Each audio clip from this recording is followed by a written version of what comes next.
valor es la utilización de la cocaína. Hoy en día se utiliza de manera recreacional, pero cuando realmente se descubrió, pues su utilización era más como en un aspecto farmacológico. ¿Por qué? Pues porque realmente se dieron cuenta que colocado, por ejemplo, en la lengua, entumecía todos los nervios.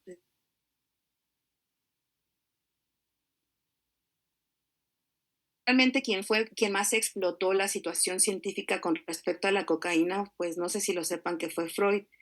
Freud que pues él mismo experimentó el uso medicinal de la cocaína y que fue él y realmente quien más adelante se describe, bueno, pues como un adicto a la cocaína y de hecho, pues no sé si sepan, pero llegó a tener perforación en el paladar secundario a la utilización de la cocaína. Y bueno, y así nos vamos más adelante, en 1904, que ya se hizo la síntesis de la procaína, que vamos a platicar al ratito, y posteriormente ya se utilizó de manera clínica en 1905, 1917 que se inventó para nosotros como odontólogos el sistema del cartucho, y vamos a platicar también de eso. Entonces aquí realmente me gustaría hacer como el antes y el después con respecto a la síntesis de la anestesia, porque, bueno, pues los primeros que fueron realmente los ésteres, como la procaína y obviamente la cocaína, que se sintetizaron pues hace en 1885 por aproximadamente, y es el antes y el después con respecto a la síntesis de la lidocaína en 1943. ¿Por qué es importante? Pues porque como lo saben y recordando las clases, pues hay dos tipos de, o dos clasificaciones de los anestésicos, las amidas y los ésteres. Bueno, los ésteres y las amidas más bien, ¿no? Entonces, como introducción, recuerden que hay varios tipos de anestesia, la local, la regional y la general. Nosotros en este caso, pues vamos a enfocarnos específicamente en la local. ¿Qué significa anestesia? An es sin, estesia sensibilidad. Entonces, con esta definición es realmente la pérdida de la sensibilidad sin inducir la pérdida de la conciencia, porque si estuviéramos hablando de pérdida de conciencia, entonces estaríamos hablando de un plano más profundo y estaríamos hablando de una sedación o de una anestesia total o general, mejor como mejor lo conocemos. Sin embargo, con esta definición, pues realmente si me están diciendo que solamente hay una pérdida de sensibilidad, es lo que decía en la parte de la historia. Esto mismo puede ser producido completamente con compresión, ¿no? Con trauma, como les puse allá arriba, con la colocación de hielo, de frío o pues con algún otro estimulante, como lo podría ser en este caso el alcohol. Sin embargo, tenemos que ser muchísimo más específicos, ¿no? Entonces, lo que nosotros nos está trayendo en este momento es la anestesia local, ¿de acuerdo? Y específicamente con la utilización de un anestésico local, estamos hablando del bloqueo de la conducción nerviosa de una manera reversible. Ojo con esto. Repito, no sé si alcancemos a llegar a las complicaciones, pero el objetivo es que sea reversible. Cuando no es reversible, estaríamos ante alguna lesión neuronal, como, no sé, puede ser una parestesia o una disestesia, ¿ok? Y cuando estamos hablando de fármacos, como lo saben, bueno, probablemente me voy a estar refiriendo a los anestésicos locales como anestésicos locales o como fármacos, ¿de acuerdo? Entonces, una propiedad deseable de este fármaco, como sabrán, es que pues no debe de irritar, no debe causar una lesión nerviosa, lo que les comentaba, porque entonces si no estamos hablando de una alteración que no es reversible y que tenga una latencia corta, es decir, que su efectividad sea rápida, que tenga una duración de acción adecuada. Fíjense, ahí dice adecuada, no larga. ¿Por qué no larga? Porque pues va a ser, depende de lo que tú quieras y de tus necesidades. Más adelante vamos a ver que hay anestésicos que tienen una duración de acción pues corta, media, larga y súper larga, ¿no? Entonces, si estamos ante pacientes que vamos a hacer, no sé, con una toma de biopsia, o sea, manipulación de tejidos blandos, o vamos a tratar a infantes o alguna paciente con algún tipo de discapacidad. Entonces, aquí lo ideal sería que el anestésico no dure tanto, ¿de acuerdo? Porque entonces ahí sí podría estar sujeto a algunas complicaciones, ¿no? Como autolaceraciones. Lo más importante es que sea de baja toxicidad. Alguien diría que sea de nula, pues sí, pero todos los medicamentos pues tienen algún tipo de toxicidad, ¿de acuerdo? Y en términos generales, como yo les decía, que sea de manera reversible y que van a alterar de forma distal. Entonces, ¿qué quiere decir? En el ejemplo, aquí yo les estoy poniendo cuando me pico, ¿no? En este caso, en odontología es cuando empiezo a hacer la luxación del diente, ¿no? No sé, algo que genere, algo que despierte, algo que le indique al cerebro, oye, hey, guay, está doliendo, ¿de acuerdo? Entonces, por eso aquí el típico es pico, ¿no? Entonces, pues prácticamente a lo mejor tu mente, estoy hablando, o sea, tu mente a lo mejor apenas está traduciendo que eso está generando dolor y que eso es un agente nocivo, cuando tú en automático, es decir, antes de que lo pienses, antes de que lo expreses, pues prácticamente ya quitaste el dedo, ¿no? Entonces, ¿qué es lo que hace el anestésico local? Si yo hago la luxación del diente o me pico el dedo, es aquí este diagrama está muy, muy sencillo de entender porque es como prender la mecha de esa dinamita que al final va a explotar. ¿Y dónde explota? Pues realmente en la generación del dolor, la sensación del dolor cerebral, ¿de acuerdo? Entonces, ¿qué es lo que hace el anestésico local?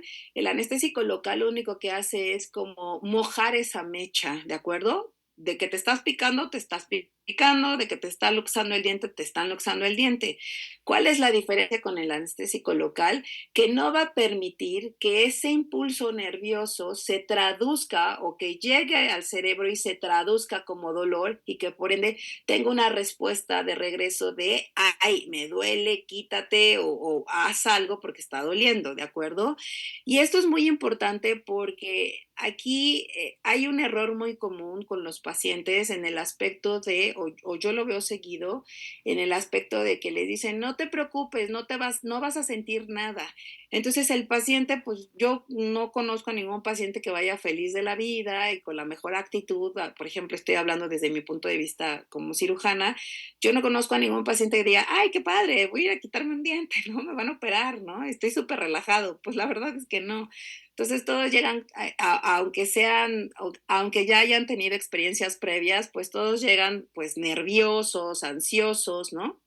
Entonces, sobre todo si es la primera vez, esta parte cerebral lo que hace es que ante cualquier movimiento el paciente lo traduce como dolor y pues la verdad es que eso dista mucho de ser dolor.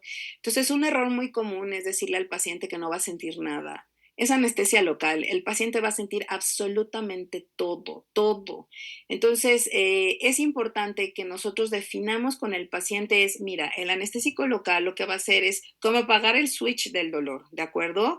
Con esto ya no te va a doler, pero vas a sentir absolutamente todo, porque si no, repito, tú haces la sindesmotomía, apenas vas a recargarte en el paciente y el paciente dice, ¿no? Cuando pues la encía está completamente isquémica y tú sabes que a ese paciente no le está doliendo, pero más bien ahí fue una traducción errónea, una interpretación errónea de parte del paciente y importa, o sea, a lo que voy es, una vez más, si vas a sentir todo, no te va a doler. La única manera de que no sientas absolutamente nada, pues es con anestesia general, ¿no? Y pues la verdad es que no lo vamos a utilizar. Clasificaciones hay varias, se clasifican según su localización biológica y su modo de acción. En A, B, C, D. ¿Qué significa? En A realmente es los productos que van a actuar sobre un receptor, ¿no? En la membrana completamente, es decir, como completamente externo, ¿ok? Un ejemplo, en este caso podría ser, por ejemplo, ahí como el pez globo, ¿no? Que no necesita completamente entrar el producto, el medicamento o la toxina, no necesita penetrar en el cuerpo, es simplemente con que lo toques, ¿de acuerdo? Clase B, bueno, pues son productos que actúan a nivel de un receptor de una superficie, ahora sí interna, y en este caso estamos hablando de que ya deben de penetrar.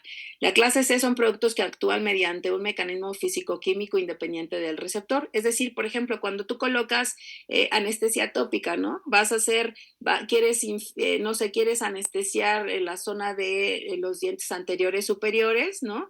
Y le colocas anestesia tópica con tu algodoncito y lo colocas. Pero al ser una clasificación C, como no es específico, pues al ratito le colocas la tópica y el paciente dice, tengo como anestesiado raro el cachete, los labios, ¿no? Los labios húmedos, o sea, la parte interna, la lengua, ¿no? O sea, no está localizado en ese sitio, sino ya siente anestesiado todo, ¿no? Y por último, los que nosotros utilizamos en odontología, que los que van a tener receptores específicos. Entonces, estos ahora sí ya son todos los anestésicos que estamos utilizando. También se clasifican según su composición molecular. Les decía, o sea, si recordamos nuestras clases de anestesia, son dos grandes grupos, los ésteres y las amidas. Los primeros que se sintetizaron, pues fueron los ésteres. Estos prácticamente, como lo saben, ya no se utilizan, ¿no? O ahorita vamos a ver que uno o dos nada más. ¿Y por qué ya no se utilizan? Porque los ésteres, aunque fueron extraordinarios anestésicos y se utilizaron por mucho tiempo, el gran problema es que los ésteres, como lo recordarán, son muy hepatotóxicos también y producían muchas reacciones alérgicas. Entonces, muchas veces así me quitaste el olor, pero tengo un choque anafiláctico, ¿no? Entonces, esto es debido a que se hidrolizan por el plasma, por las pseudocolinesterasas y forman el famoso ácido paraminobenzoico, el famoso PABA. Este PABA que está extraordinariamente relacionado con las reacciones alérgicas. Ese fue el motivo por el cual pues, la ciencia tuvo que estar en busca de algún otro tipo de anestésico y ahí fue donde se sintetizaron las primeras amidas. Estas amidas, que lo vamos a ver que el primero que se sintetizó pues fue la lidocaína, ¿ok?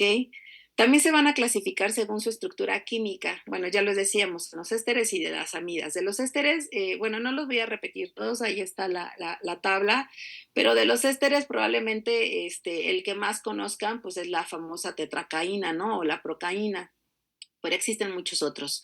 Les decía, la cocaína, pues sí se utilizó, pero repito, inicialmente como una forma médica, ¿no? Científica.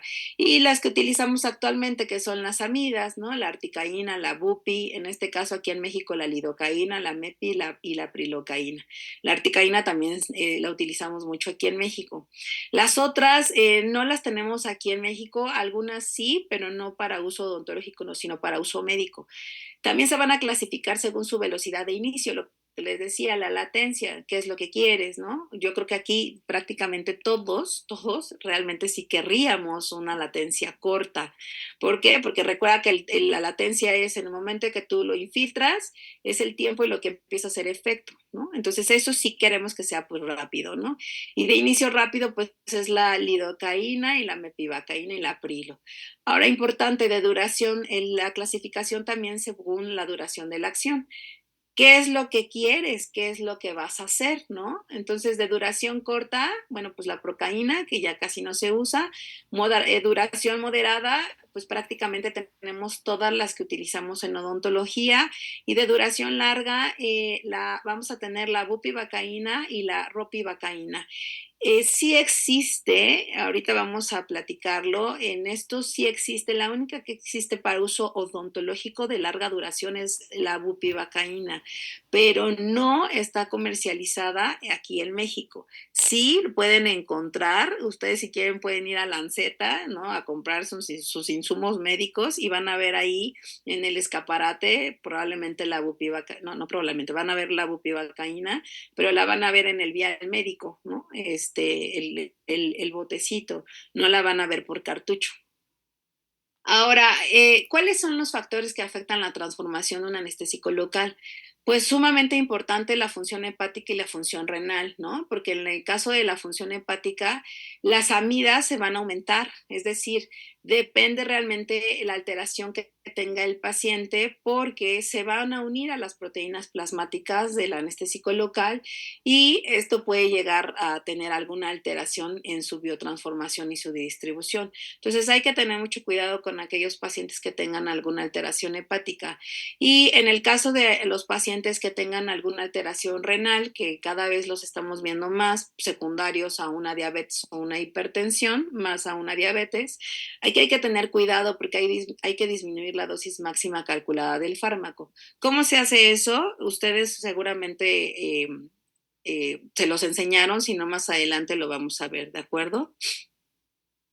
Y vamos a empezar a platicar acerca del cartucho. El cartucho que les dije hizo un antes y un después en el caso de la odontología, porque como lo saben, cuando nosotros tenemos un cartuchito como ustedes lo tienen, bueno, puede ser de plástico, puede ser de vidrio, pues adentro hay una agüita, ¿no? ¿Qué tiene esa agüita? Ah, pues tiene el anestésico, sí, pero ese cartucho específicamente, la agüita que tiene ahí, ¿qué contiene, no? Entonces, bueno, vamos a empezar. Primero, vamos a, número uno, el liquidito que tiene ahí adentro está estéril, ¿de acuerdo? No necesitan ustedes reesterilizar absolutamente ningún cartucho. Están estériles. No sé si han visto que todos los cartuchos tienen un colorcito independientemente de la marca y si lo compraron por de vidrio o de plástico, todos tienen un colorcito.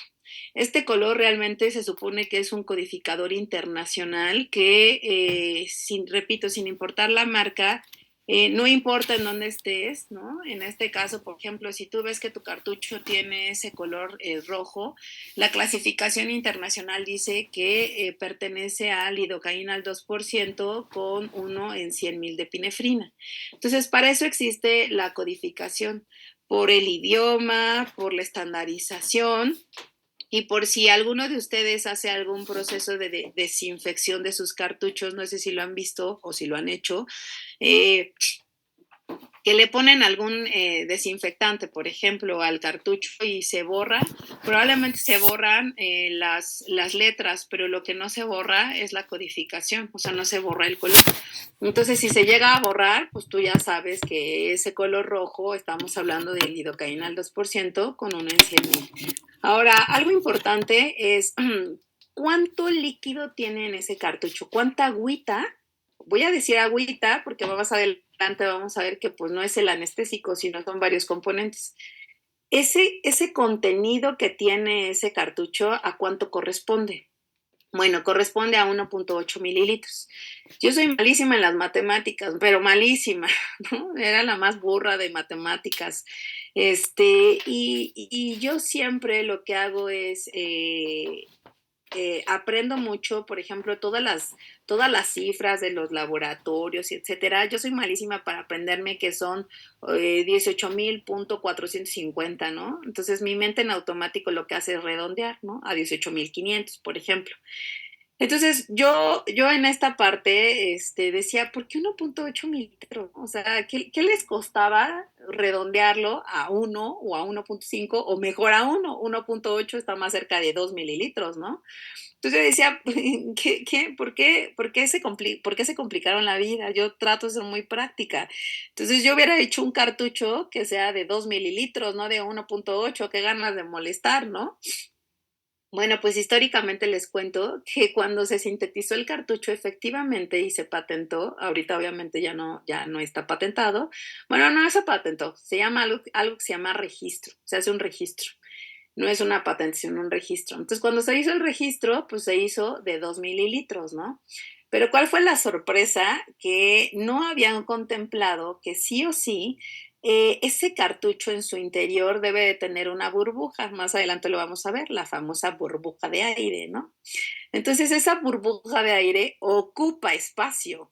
Y otra cosa que no habían contemplado cuando se hizo el registro es el famoso émbolo, o sea, el émbolo de silicón, la cosita esa gris o cosita negra, depende del anestésico y la marca que compran. Entonces eso ocupa un espacio y al ocupar un espacio, el espacio residual, o sea, lo que cabe fue de 1.8. Entonces ya por eso ya no hicieron la modificación, ¿no? Entonces, pues de manera inicial, históricamente, pues sí, el cartucho iba a contener 2 mililitros. Ahora, yo te decía de la agüita que tiene ahí adentro, ¿no? O sea, ¿qué es lo que tiene el anestésico? Y tú dices, pues ese cartucho tiene anestesia, ¿no?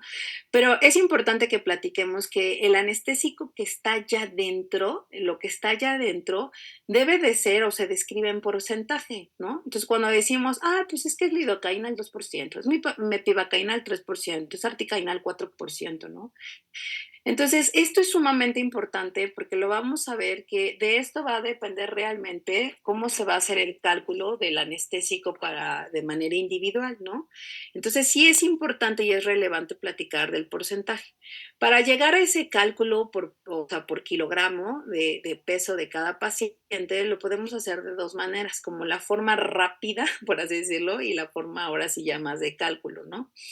Entonces, cuando decía, estamos hablando de porcentaje y esta tablita no me interesa que te la aprendas, me interesa que sí te aprendas solamente un dato. Cuando estamos hablando que el anestésico está al 1%, acuérdate, el cartucho adentro el agüita tiene 1.8 mililitros de agua, así ponlo de agua, ¿no? Entonces, al 1% tiene 18 miligramos. Yo te lo voy a enseñar ahorita a hacerlo todo desarrollado, ¿ok?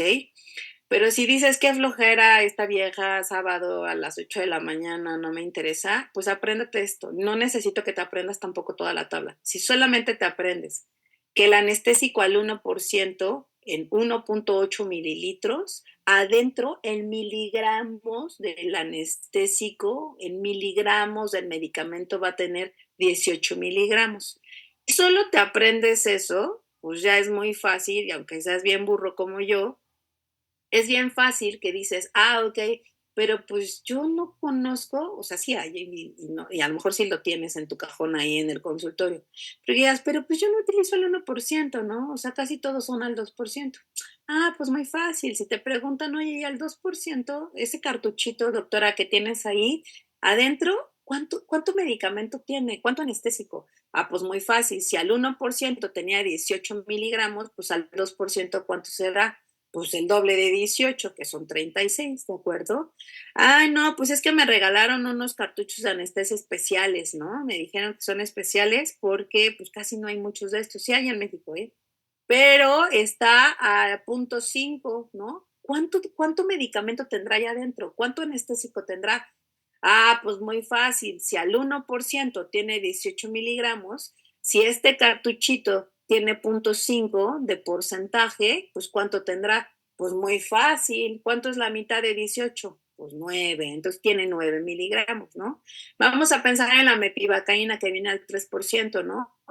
¿Cuánto medicamento hay allá adentro? Pues no me acuerdo.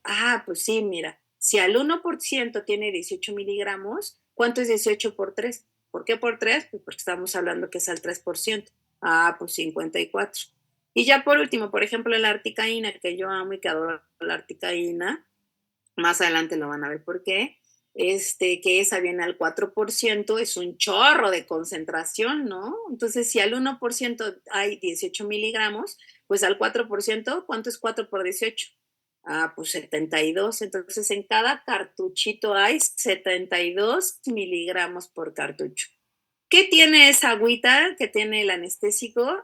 Bueno, pues tiene el antioxidante, así como cuando ustedes compran sus Maruchan o cuando compran, no sé, la comida que está procesada, está empaquetada, está enlatada, pues debe de tener algo que evite que se vaya a oxidar, ¿de acuerdo? Que en este caso es el bisulfito sódico. Entonces, este bisulfito sódico evita la oxidación sobre todo del vasoconstrictor, que en este caso, pues mayoritariamente casi siempre es la epinefrina. Vamos a ver que también hay otros, ¿no? Pero también necesito que esa agüita que está ahí adentro no se descomponga, ¿de acuerdo? Si te has dado cuenta, todos los anestésicos pues tienen una fecha de caducidad. Entonces, no es alimento como para que se eche a perder, pues no, pero necesitamos que sus componentes sean completamente estables. Entonces, el famoso metilparabeno, ese es el que va a evitar que se descomponga. Ese es el antifúngico y el bacteriostático. Entonces, antes me voy a regresar. Estos son los viales médicos, los que tú vas seguramente a Lanceta y ves ahí esa es lidocaína, ¿no? Pero pues puedes encontrar de otros anestésicos, ¿no? Entonces, antes de que estuviera la síntesis de los cartuchos, así como toda la medicina, inclusive con esas jeringas metálicas que ustedes están muy jóvenes, que seguramente no conocen, pero antes habían jeringas metálicas en su estuche metálico, como si fuera una caja metálica con la que esterilizas tu instrumental, y antes esas se metían a esterilizar, ¿no? Obviamente hasta las puntas eran de diferentes calibres, se iban como las que tenemos actualmente que son desechables, pues las enroscas, ¿no? Pero pues como saben, todo lo que se esteriliza, ya sea por calor seco o por calor, inclusive por calor húmedo, pues todos los filos empiezan a perderse el corte, ¿de acuerdo? Entonces, pues luego ya te anestesiaban o te inyectaban y híjoles, ¿no? Cómo dolía, porque pues estaba ahí la punta, pero pues ya prácticamente no tenía filo. Entonces, fue a partir de 1948 que la FDA ya pidió, ahora sí, que los cartuchos fueran desechables, que ya fueran de utilización individual, única, ¿no? Así no te acabes el cartucho, pues lo tiras, ya no lo puedes volver a utilizar. Entonces, para esto, para que realmente pudiera, digamos, repito, que tuviera este tipo de caducidad, pues fue que se le metió también el metilparabeno. Hay que tener mucho cuidado porque el metilparabeno es el que es el causante de la reacción alérgica. Entonces, cuando el paciente dice, vamos a suponer que efectivamente sí es un paciente alérgico, entonces si verdaderamente es un paciente alérgico, te va a decir, pues es que yo soy alérgica al anestésico, ¿no? Entonces, lo que dicen realmente la literatura es que muy pocos pacientes, es así como sacarte la lotería, muy pocos pacientes realmente son alérgicos, en este caso a la lidocaína. Hay otros que sí son mucho más sensibles, ¿no? Y estos pacientes realmente no es tanto que sean alérgicos a la lidocaína, sino más bien se genera una reacción, pero por el metilparabeno, ¿de acuerdo? También te decía cuando se hizo el registro del cartucho que decía, ¿por qué 1.8? ¿Te acuerdas? ¿Y por qué no 2 mililitros? Y ya la vida es más fácil, ¿no? Y ya no hacemos tanto cálculo tan complicado. Ah, bueno, te decía que porque no habían contemplado la burbujita de aire. Una cosa importante, no es aire, todo el mundo cree que es aire, pero al ser aire no estamos hablando de oxígeno. Entonces, lo que tenemos allá adentro no es oxígeno, lo que tenemos allá adentro en realidad es nitrógeno. Y ese nitrógeno nos ayuda mucho porque ese nitrógeno realmente lo que hace es que evita que se quede oxígeno ahí atrapado. ¿Y por qué no queremos oxígeno allá adentro? Pues porque no queremos que haya una descomposición y porque tampoco queremos que después el paciente pues vaya a tener una embolia porque tú le inyectes ese entre aire, que repito que no es aire, es nitrógeno. Entonces aquí también es donde vamos a romper un mito, el mito de que antes de anestesiar tú tienes que purgar la jeringa para que esa burbujita de aire se salga. No, esa burbujita de aire, repito, no es aire, es nitrógeno, pero es tu mejor amiga. ¿Por qué? Porque algunos de ustedes recientemente, no sé si los han, por ejemplo, vacunado o inyectado, ¿no? Que les colocan la inyección o la vacuna, pero antes de infiltrar el medicamento en su cuerpo, en su pompita, en el brazo, etcétera, ¿qué es lo que hacen? Aspiran para ver que no estén en un vaso sanguíneo, ¿de acuerdo? Y ya después descartar, inyectar el medicamento. Bueno, cuando yo estudié, pero yo soy viejita y espero que, lamentablemente yo todavía lo he visto en la actualidad, que algunos profesores indican que esa burbujita la tienen que purgar la jeringa para sacarla antes de inyectar al paciente. Y yo te decía, no, porque es tu mejor amiga. ¿Por qué? Porque cuando tú vas a infiltrar al paciente, vamos a pensar que vas a hacer un bloqueo regional. Entonces, no necesitas ya aspirar para ver que no estés en un vaso sanguíneo. Si tú infiltras, haces un bloqueo regional, en el momento que vas a inyectar, esa burbujita de nitrógeno hace que si por alguna razón estás de manera intravascular, hace como ahí tiene una succión negativa, hace que jale no sé si alguna vez lo han visto, que jale la sangre, ¿no? Y entonces se alcanza a ver ahí como si estuviera introduciéndose un hilito muy fino de sangre a tu cartucho. Aguas, porque eso quiere decir, eso no es sangre de que picaste al paciente, ¿no? Eso quiere decir que estás completamente dentro del vaso sanguíneo. Entonces, no necesitas salir, no necesitas cambiar el cartucho, lo único que necesitas es pues redireccionar tu técnica, ¿de acuerdo? Entonces, esa presión negativa nos produce o es producida gracias a la burbujita de nitrógeno. Entonces, no la purgues, no es necesario, ¿ok? Ahora vamos a empezar a platicar acerca de las propiedades. No vamos a platicar de todos los anestésicos porque pues realmente yo te dije que esta plática va enfocada a la parte clínica. Entonces, pues si esos anestésicos ya no se utilizan, los utilizó tu bisabuelito, no sé, pues ya para qué los utilizamos o para qué los describimos, no vamos a perder el tiempo. Entonces, repito, no vamos a platicar de todos, sino más bien de los que estamos utilizando. Oye, pero yo no utilizo el éster, ¿no? Ah, bueno, pues sí, pero te lo tengo que platicar porque este es pues el papá de todos, ¿no? Entonces, bueno, vamos a empezar con la procaína. La procaína fue el primeritito anestésico que se sintetizó de todos, ¿de acuerdo? Efectivamente, pues fue un éster. Ahí dice potencia 1 y toxicidad 1. En realidad, pues no es tan potente y no es en una escala de toxicidad 1, pues no es así como de los más feos, ¿no? Es de los más tóxicos. Pero pues es que ahí dice 1, ¿no? Entonces te equivocaste, no. Pero como fue el primero que se sintetizó, pues antes de eso no había nada, ¿no? Entonces este es, por eso dice 1, porque a partir de este es donde todos los demás se van a comparar, ¿no? Es como, por ejemplo, cuando dices, ay, ese chavo besa bien rico. Bueno, pues bien rico, ya debiste de haber besado otros, ¿no? Debes de tener algo con que comparar. Entonces, por eso ese dice potencia 1 y toxicidad 1. De todos los anestésicos locales, ya sea tanto de ésteres como amidas, este es el que más vasodilatación va a generar, ¿de acuerdo? Este es el que tiene un periodo de latencia larga, dice 6 a 10 minutos. Pues a lo mejor aquí, de forma oral, dice 6 a 10 minutos, pues, X, ¿no? No, no es X. En 6 a 10 minutos ya fuiste, o sea, anestesiaste al paciente, te fuiste a la esquina, al Starbucks, te compraste tu chai latte deslactosado, ¿no? Y te compraste tu croissant de pavo, te lo comiste, todavía preguntaste cuánto cuestan los termos y regresaste y atendiste al paciente. Entonces, clínicamente 10 minutos es demasiado, ¿no? Y no es que te lo esté hablando una mujer ansiosa y desesperada, sino que realmente es demasiado tiempo. Entonces vas a decir, bueno, pues qué padre, la vasodilatación, pues chido. No, pues no está chido, porque realmente nosotros, como clínicos en la parte odontológica, yo, por ejemplo, yo más la parte quirúrgica, lo que menos necesito es que haya una vasodilatación, ¿no? Yo lo que necesito, si acaso con o sin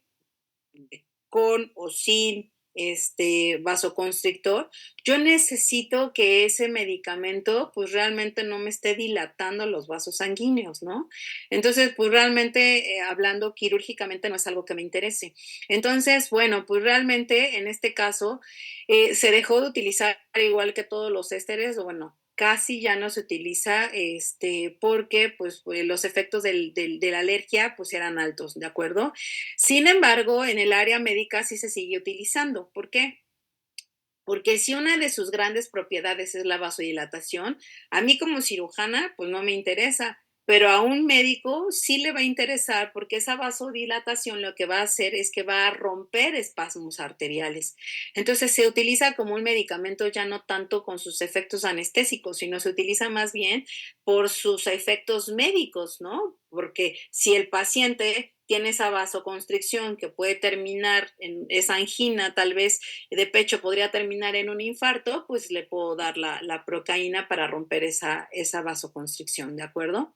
Entonces, de los ésteres que sí utilizamos, pues es la famosa benzocaína que todos amamos y adoramos, ¿de acuerdo? ¿Por qué? Pues porque es el mejor amigo del odontólogo, ¿no? Sobre todo, pues porque lo utilizamos tanto como anestésico tópico, como por ejemplo, ahí te puse algunos otros ejemplos, ¿no? Ese famoso Camiden, bueno, hay muchísimas marcas, ¿no? En el alivio cuando empiezan a erupcionar los dientes, ¿no? Pero bueno, una de las grandes ventajas de este éster y por qué se sigue utilizando hoy en día tanto, porque tiene una forma, tiene su forma farmacéutica es variada, pueden ser en aerosol, gel, parche, solución, enjuagues, ¿no? Entonces, pues realmente es muy variada. Sin embargo, aquí el gran problema es que nosotros lo utilizamos como anestesia tópica esto es importante que tú lo sepas, tú lo sepas para que utilices la información como tú quieras, ¿de acuerdo? Yo en lo personal prácticamente no utilizo tópicas. Yo siempre he pensado que las tópicas solamente funcionan para los niños y funcionan de una forma, y para los adultos funcionan de una forma completamente psicológica, ¿de acuerdo? Porque ¿cuánto es realmente la penetrancia del anestésico tópico? La penetrancia del anestésico tópico, lo que dice la literatura, solamente hay un artículo que dice que es de 5 milímetros. Eso es imposible. La anestesia tópica no puede infiltrar o no puede llegar hasta planos tan profundos.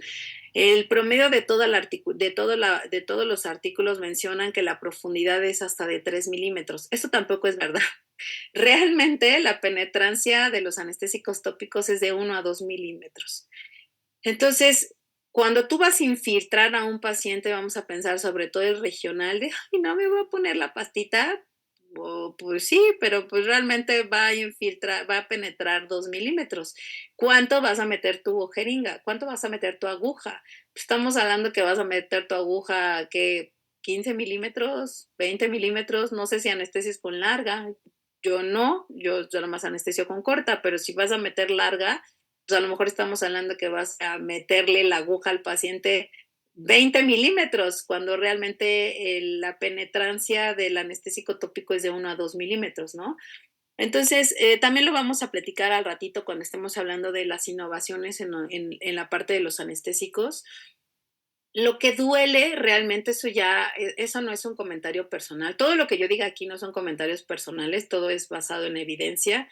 Entonces, lo que duele realmente no es como tal anestesia, bueno, un poquito, sí, ahorita también vamos a hablar del pH de la anestesia, sino realmente por qué le duele al paciente cuando lo estás anestesiando. Le duele porque lo estás anestesiando rápido y le duele porque el anestésico está frío, ¿de acuerdo? Entonces, tiene que ver con rapidez y tiene que ver con temperatura.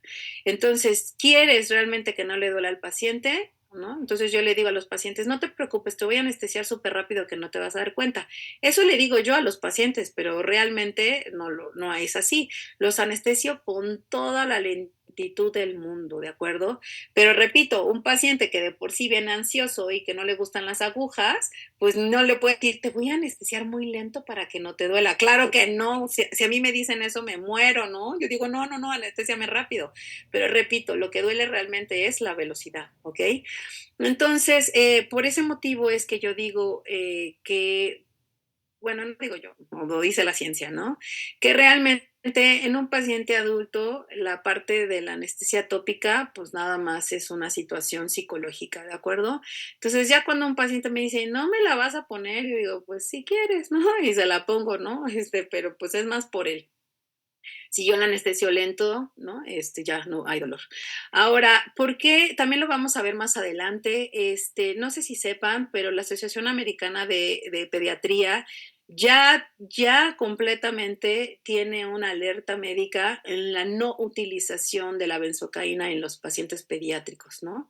Entonces, si le duele al niño porque le están erupcionando los dientes, ya no se debe de utilizar anestesia tópica, no se debe de utilizar. ¿Qué se tiene que utilizar? Paletas de hielo, ¿no? Cubitos, fruta congelada, etcétera, pero ya no este tipo de productos.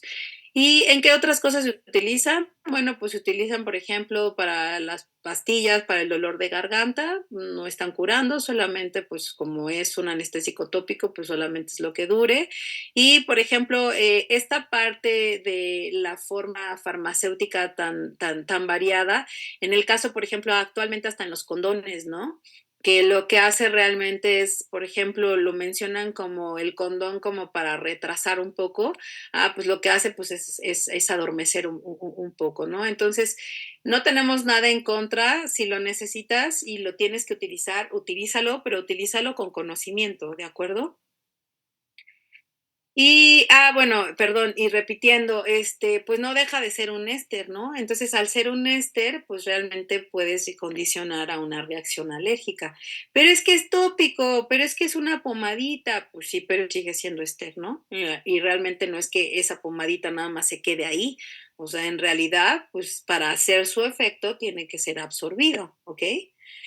Y otro que se utiliza mucho como éster, nosotros ya casi no lo utilizamos en odontología, pero uno que se sigue utilizando muchísimo es la tetrina. Esta tetracaína, igual, o sea, lo pueden encontrar también de manera tópica en odontología, claro que sí, inclusive hasta de sabores, ¿no? Ya de uvita y de sabor chicle, menta, etcétera. Pero igual, mi mismo comentario, igual que la benzocaína, nada más que en el caso de la tetracaína, sí se utiliza un poco más a nivel médico, sobre todo, por ejemplo, en la parte oftalmológica, en gotitas, ¿no? Para adormecer y para que puedan hacer sus procedimientos oftalmológicos. Sin embargo, aquí me gustaría nada más que si llegas a tener alguna tetracaína de uso odontológico, lo que quiero es que le subrayes ahí que la tetracaína no se debe utilizar en pacientes que tengan enfermedad hepática, ¿de acuerdo? No se debe utilizar en pacientes con enfermedad hepática. Y bueno, más adelante lo vamos a ver. Afortunadamente, pues no nada más la tetracaína y la benzocaína la tenemos de utilización tópica. Más adelante también tenemos amidas de forma tópica. Entonces, es así entonces no puedo utilizar tópica en un paciente hepático, bueno, con alteraciones hepáticas, pues no las ésteres, ¿no? Pero pues tienes otras opciones, así que pues adelante puedes utilizarlas, ¿no? Ahora bien, vamos a tener a nuestra number one, ahora sí, de las amidas. Las amidas, la primera, que fue la lidocaína, se sintetizó en 1948. La potencia dice 1 y toxicidad 2. Dices, ay, ¿cómo va a ser posible, no? Si la procaína era 1. Ah, bueno, pues porque esta era la primera y recuerda que la número uno era la procaína. Entonces ya todo lo que venga después tiene que ser comparador con respecto a la procaína. Por eso ahí dice potencia 1, porque pues en realidad sí es mucho más potente que la procaína, pero al ser la primera que las amidas, pues por eso dice 1, ¿de acuerdo? Aquí vamos a ver que realmente casi todos los anestésicos, aunque no lo crean, casi todos los anestésicos tienen propiedades vasodilatadoras, solito el anestésico, pero lo que no queremos es algo exagerado, ¿no? Como la procaína. Entonces, todos tienen propiedades vasodilatadoras, ¿ok? Aquí vemos que la latencia pues ya es mucho más aceptada y estamos hablando de 3 minutos a diferencia de 10, ¿ok? Y en este caso, lo que les decía, la alergia realmente es casi inexistente, no porque sean amidas, no quiere decir que los pacientes no van a ser alérgicos, te lo decía al inicio de qué es lo que contiene, qué es el agüita que tiene allá adentro. Entonces, lo que dice la literatura es que realmente un paciente sea alérgico específicamente a la lidocaína es como sacarte la lotería. Sí los hay, sí están reportados, ¿de acuerdo? Personalmente, o estoy hablando en la parte clínica, no porque un paciente me diga, es que soy alérgica a la lidocaína, no lo tiro de loca. O sea, no digo, ay, sí, este está loco, no es cierto, ¿no? Ya, o sea, yo sé que es como una aguja en un pajar. No, o sea, no, porque qué tal si esa aguja me toca a mí, ¿de acuerdo? Toco madera, o sea, no me gustaría tener un choque anafiláctico ahí con en mi consultorio, toco madera. Pero lo que sí es que también es importante, haciendo un comentario, adelantándome a la parte de las complicaciones, es los pacientes, aquí el experto eres tú, aquí el que estudió odontología eres tú. El paciente estudia otra cosa, el paciente no sabe odontología, entonces es importante que cuando tú hagas una historia clínica, inclusive odontológica, hagas mucho énfasis en la sintomatología que el paciente refiere con respecto a esa alergia, ¿de acuerdo? Porque me ha tocado pacientes que me dicen, es que fui alérgico, me tocó uno, me dice, porque me dio diarrea, ¿no? Porque le dio diarrea ese día. Y algún otro síntoma, no, pues nada más la diarrea. Y sí fue así, tuviste evacuaciones con sangre o algo. No, no. Entonces tú dices, eso no es alergia, ¿de acuerdo? O sea, pero también he tenido pacientes que me dicen, no, pues la verdad es que sí se me cerró la garganta, los labios se me inflamaron en ese momento, ¿no? O sea, todo el cuello se me puso rojo y dices, ay, no, o sea, pues ese sí suena, ¿no?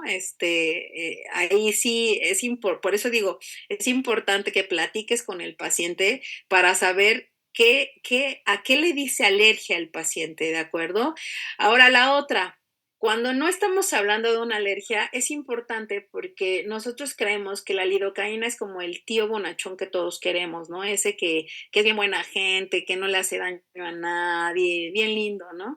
Entonces, mucha gente lo que hace es, pues, utiliza la lidocaína como si no hubiera ningún problema y, pues, como es la más buena, la más sencilla, farmacológicamente hablando, entonces, pues se te va la onda y de repente volteas al bracket y si tu asistente ya te tiró los cartuchos, ya no tienes la contabilización y a lo mejor a ese paciente pues le metiste 15 cartuchos, ¿no? Y no te diste ni cuenta. Entonces, lo que sí es importante es que hablar de la toxicidad. La toxicidad específicamente en la lidocaína puede llegar a ser algo completamente pasajero. Pero uno de los principales y de los primeros síntomas que tenemos de la toxicidad por la lidocaína es la somnolencia. Entonces, aguas, ¿no? Porque puede que tú estás con tu paciente y a lo mejor tu paciente empieza a bostezar, empieza así como de, oye, ¿me puedo echar un sueñito? Es que, o sea, pues sí estoy cansado y a lo mejor ya llevas 1 hora y media en la cirugía, ¿no? No me duele, no me duele nada. Entonces, pues tú dale, ¿no? Entonces, o ya llevas 3 horas y pues, oye, no puedo dormirme, total, ya me pusiste el abrebocas, ¿no? Y tú dices, pues sí, no, no, no, pues no, porque lo que te está diciendo el cuerpo es que probablemente ya el paciente está empezando a tener una toxicidad, ¿de acuerdo? Y ese es el principal y el primer síntoma, pero más adelante, pues por supuesto que puede ir escalando. Estamos hablando hasta la pérdida de la conciencia y toco madera que nunca pase y nunca les pase hasta una parada respiratoria, ¿de acuerdo? La lidocaína, no sé si lo sepan, pero también se utiliza de grado médico, no que el médico lo utilice para anestesiar, sí, claro, sino estoy hablando farmacológicamente, que se llega a utilizar también como tratamientos en algunos infartos, ¿ok? Y en algunas arritmias ventriculares. La lidocaína, que les decía, pero es que entonces, ¿qué anestésico tópico utilizo? Ah, pues afortunadamente la lidocaína también ya está de utilización tópica, tiene diversas presentaciones, ¿no? Estamos hablando en ungüento, en spray. Ahí, por ejemplo, en el spray que te estoy poniendo, la que dice pisacaína es un spray, esa es una lidocaína en spray, pero por ejemplo esa, no sé si alguien la ha utilizado o la ha usado, ¿no? Personalmente sabe a rayos, ¿no?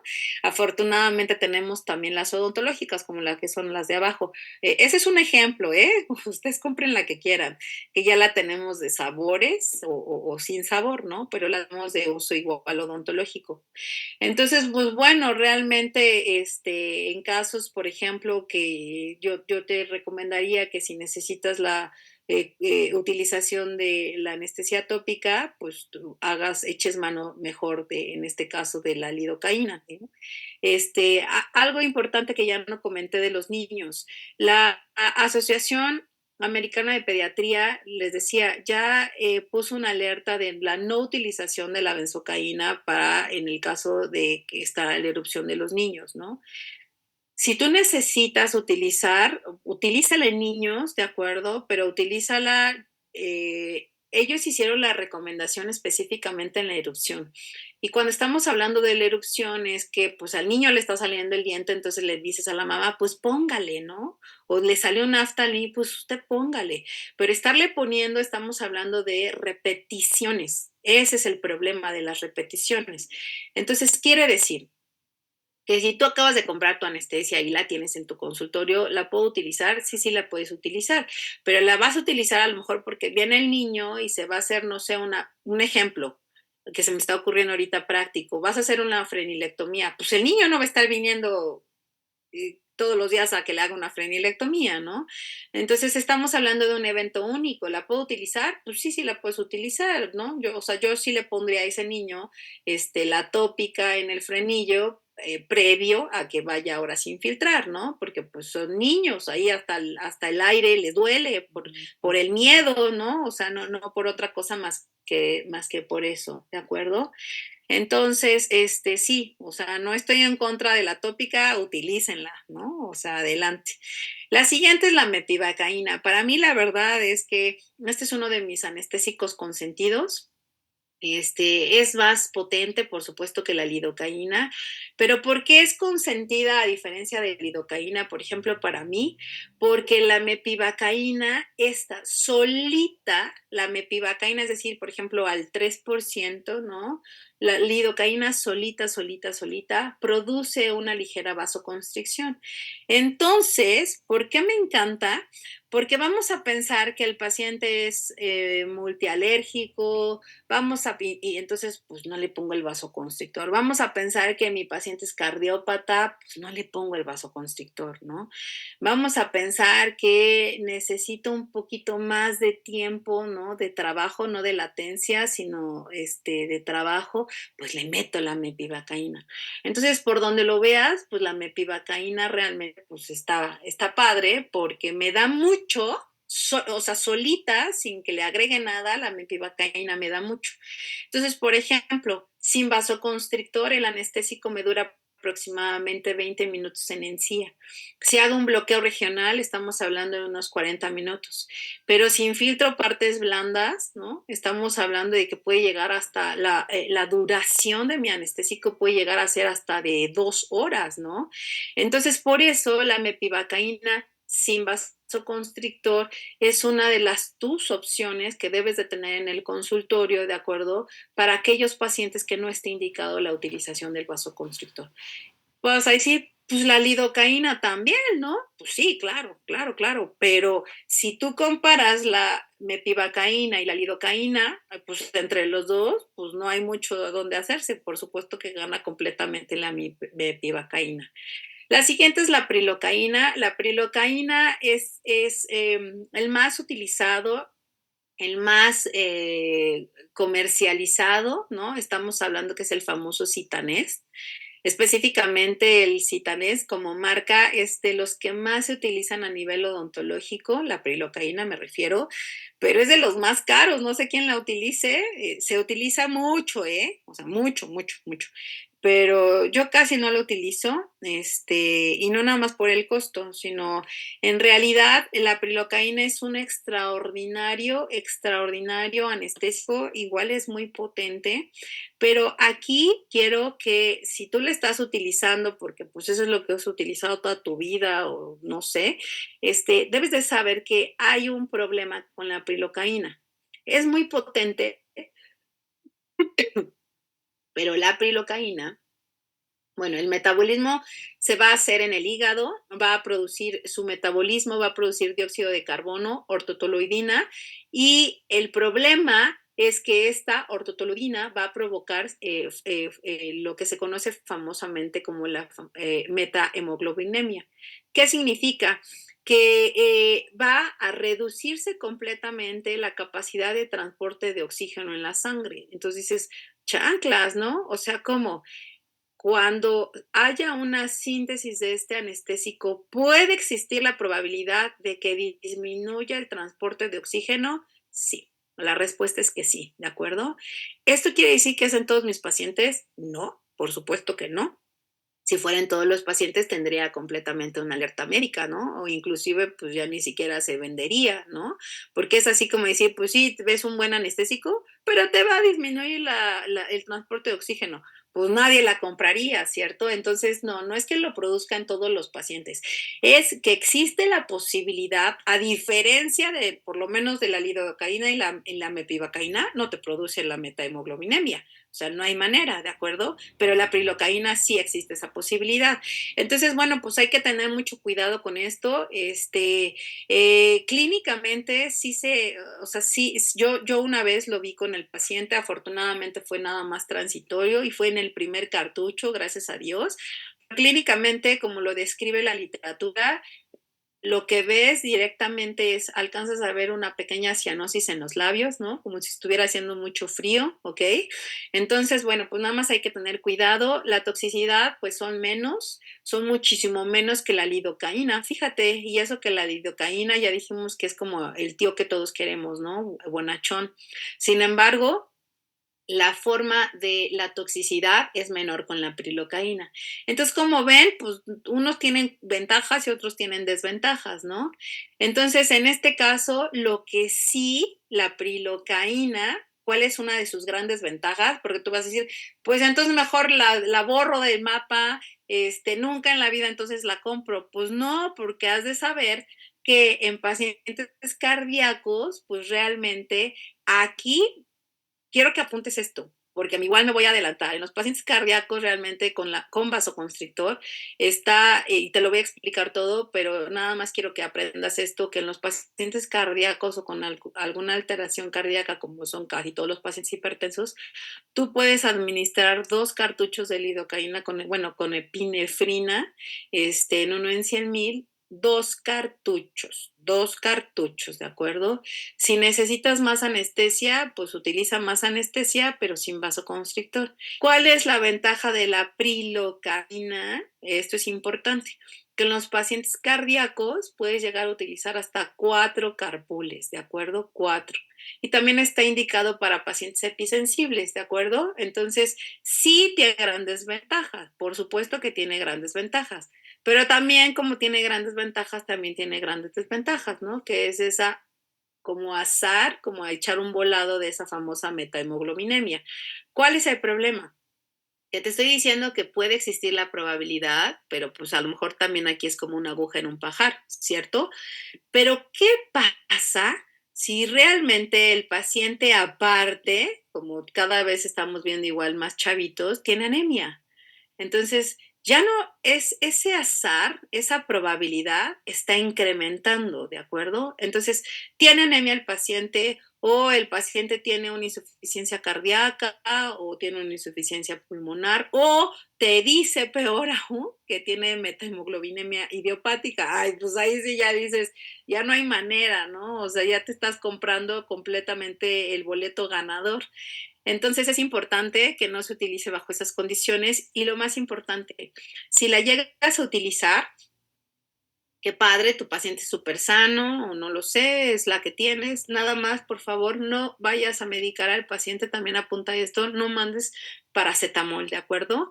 No mandes paracetamol porque entonces la probabilidad está incrementando para que el paciente pueda tener metahemoglobinemia. El siguiente es la articaína. Te decía, la articaína es mi anestésico favorito porque yo soy cirujana, porque yo no hago odontología. Entonces, yo lo que necesito es que los pacientes estén ultra, mega anestesiados y que la anestesia eso es lo que nosotros odontológicamente le decimos al paciente, te voy a poner una anestesia de caballo, ¿no? O sea, súper ultra potente. Eh, a- la articaína, aparte de que es súper potente, también dura mucho. En realidad, la articaína te dura aproximadamente como 4 horas. Entonces, eso también como cirujana me encanta. Entonces, tú vas a decir, pues 4 horas, pues, ¿qué le hiciste? ¿Le operaste la cara o no? Lo vamos a ver, por ejemplo, con la bupivacaína o la ropivacaína, que son anestésicos que duran hasta 6, 8 horas, ¿no? ¿Quién va a estar trabajando como paciente tantas horas? Pues me queda claro que nadie. Pero aquí obtenemos algo que se llama analgesia posquirúrgica. Es decir, yo te, no sé, me tardé media hora, pero lo que quiero es que tengas un buen margen de analgesia, que puedas llegar a tu casita, que te tomes tu analgésico, que empieces con tu hielo, tu nieve, etcétera, que estés cómodo, ¿de acuerdo?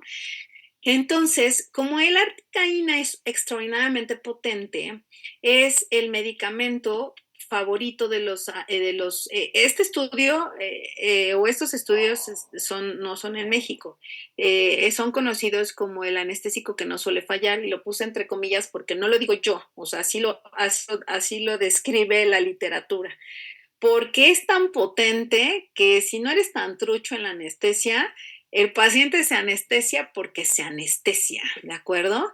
Entonces tú dices, súper increíble, ese es el que yo quiero, ya, o sea, pasé de noche pandémico, con las técnicas de anestesia y entonces vas corriendo a comprar ese a Villa de Cortés, ¿no? Pues ten mucho cuidado, ¿de acuerdo?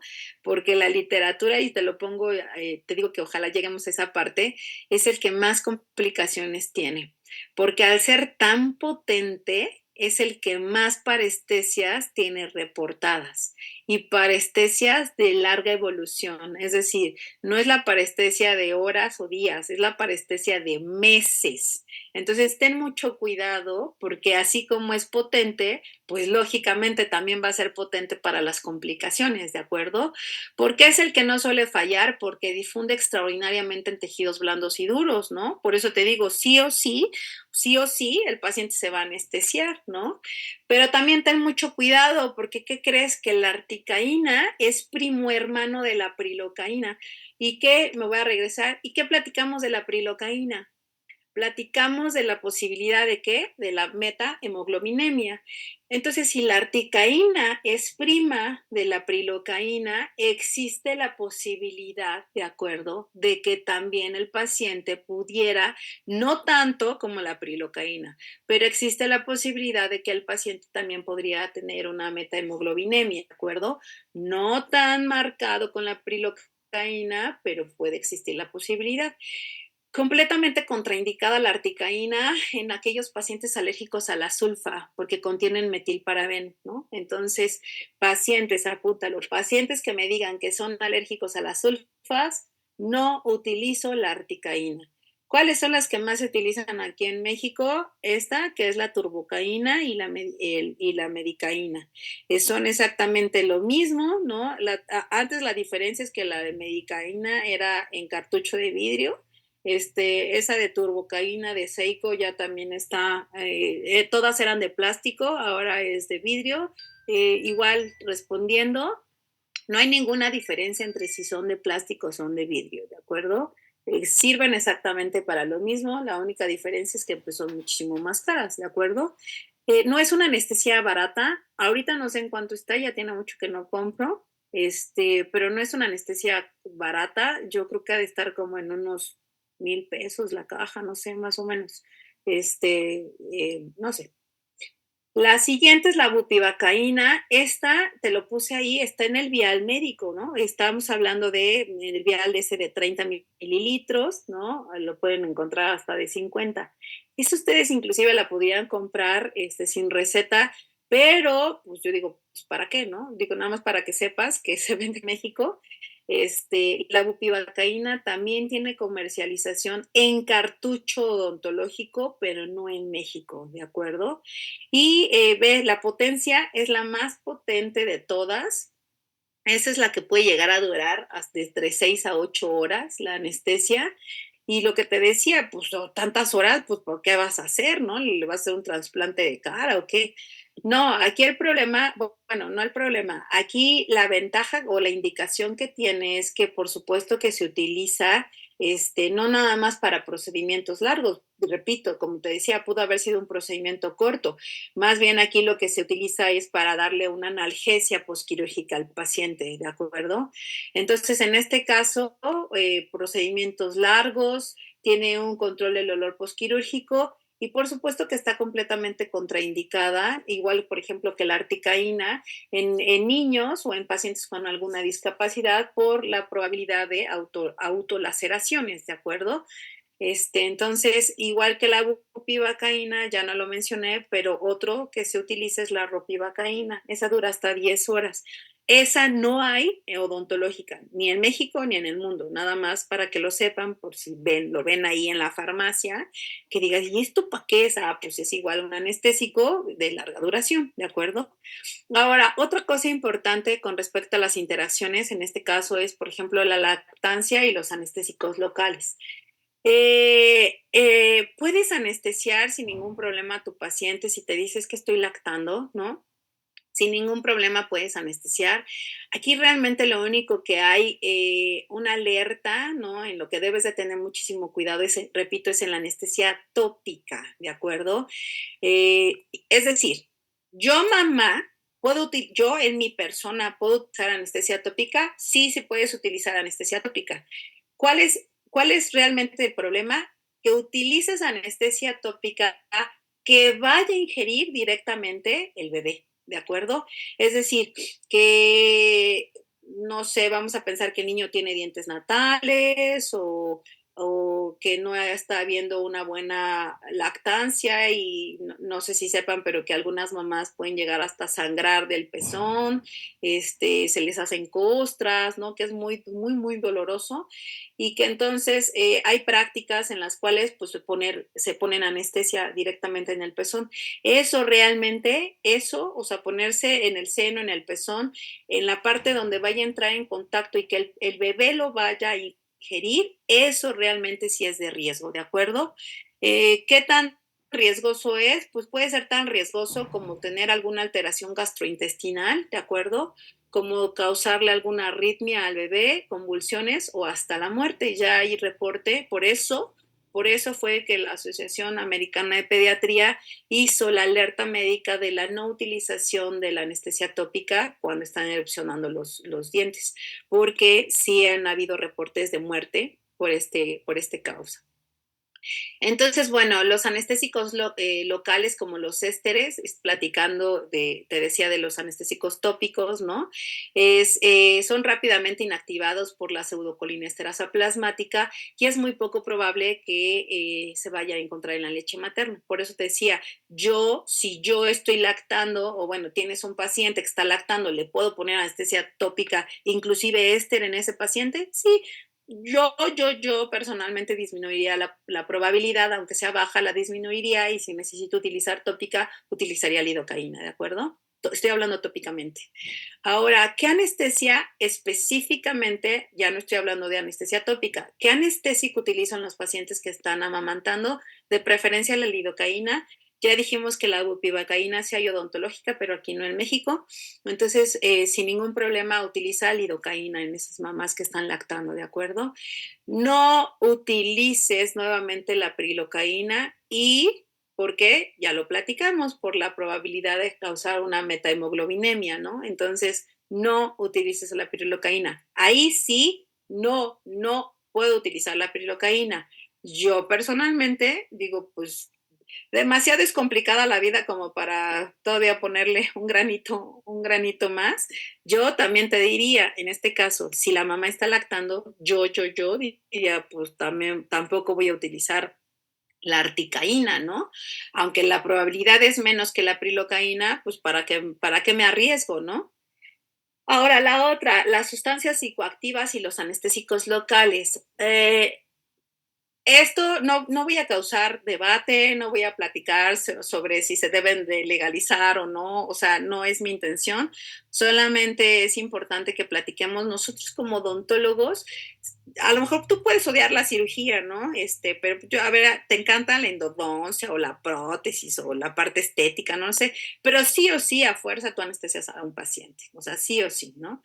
Entonces, esta partecita de la plática va enfocada a yo como odontólogo, sin importar a qué me dedico más, estoy hablando odontológicamente, ¿qué debo de hacer si el paciente me dice que o sea, toma benzodiazepinas, ¿no? O sea, ya sea de forma, entre comillas, recreativa, ¿no? O médicamente porque tiene insomnio, o tiene ansiedad, o qué sé yo, ¿no? O sea, o qué debo de hacer si sé, el paciente no me dijo, pero sé de buena fuente que es cocainómano, ¿no? Entonces, en ese aspecto va enfocada la plática, bueno, esta parte, ¿no? Entonces, vamos a empezar con la más común, ¿no? En la que ya está como casi a punto de aceptarse de forma racional, depende de los gramos y bla, bla, bla. Entonces, ¿qué es la marihuana? La marihuana se deriva de la planta de cannabis, también conocida pues, como productos canábicos, ¿no? En la cual esta planta va a tener más de 500 componentes llamados cannabinoides, mejor conocidos como los famosos CBC, ¿no? Que ya en todos lados ya lo puedes ver, ¿no? Crema con CBD, ¿no? CBD o las tiendas y etcétera, ¿de acuerdo? Y dentro de esos componentes, pues el principal es que es el THC, ¿de acuerdo? Entonces, cuando se llega a fumar marihuana, este producto de TCH y otras sustancias entran al torrente sanguíneo y son transportados a todo el organismo. en el cual sus efectos son prácticamente inmediatos. Cuando es fumada, ¿de acuerdo? Cuando es ingerida secundario al, por ejemplo, algún alimento, alguna bebida, ¿no? Como los famosos pastelitos especiales, ¿no? Realmente, pues en el parte del proceso de la digestión, para que entre ya ahora hacia el torrente sanguíneo es aproximadamente a 1 hora. Y esto es importante, ¿saben? Porque cada vez son más los pacientes que, o bueno, yo así lo he visto, que cada vez son más los pacientes que inclusive abiertamente me dicen que fuman, ¿no? Y pero son sanos porque no fuman tabaco, sino fuman marihuana. Y yo digo, no, pues sí es muy sano entonces, ¿no? Entonces, la estructura química del TCH es muy similar a una sustancia química llamada adadamida, el cual es un cannabinoide endógeno que es estimulante de todo el sistema nervioso. Y esto es importante porque tienen que saber que nosotros tenemos receptores cannabinoides. Por eso es que no es que de repente que no tiene una acción local, sino es completamente sistémica. Y de esos receptores tenemos dos, el CB1 y el CB2. El CB1 son aquellos receptores que están en el cerebro y el CB2 que están en el sistema inmune. Por supuesto, como estamos hablando de una droga, ahorita los que nos interesan pues son los CB1, ¿no? Los que van a tener una alteración cerebral. Entonces, el cannabis va a interactuar con los receptores CB1 y vamos a tener dos efectos, y esto es muy importante.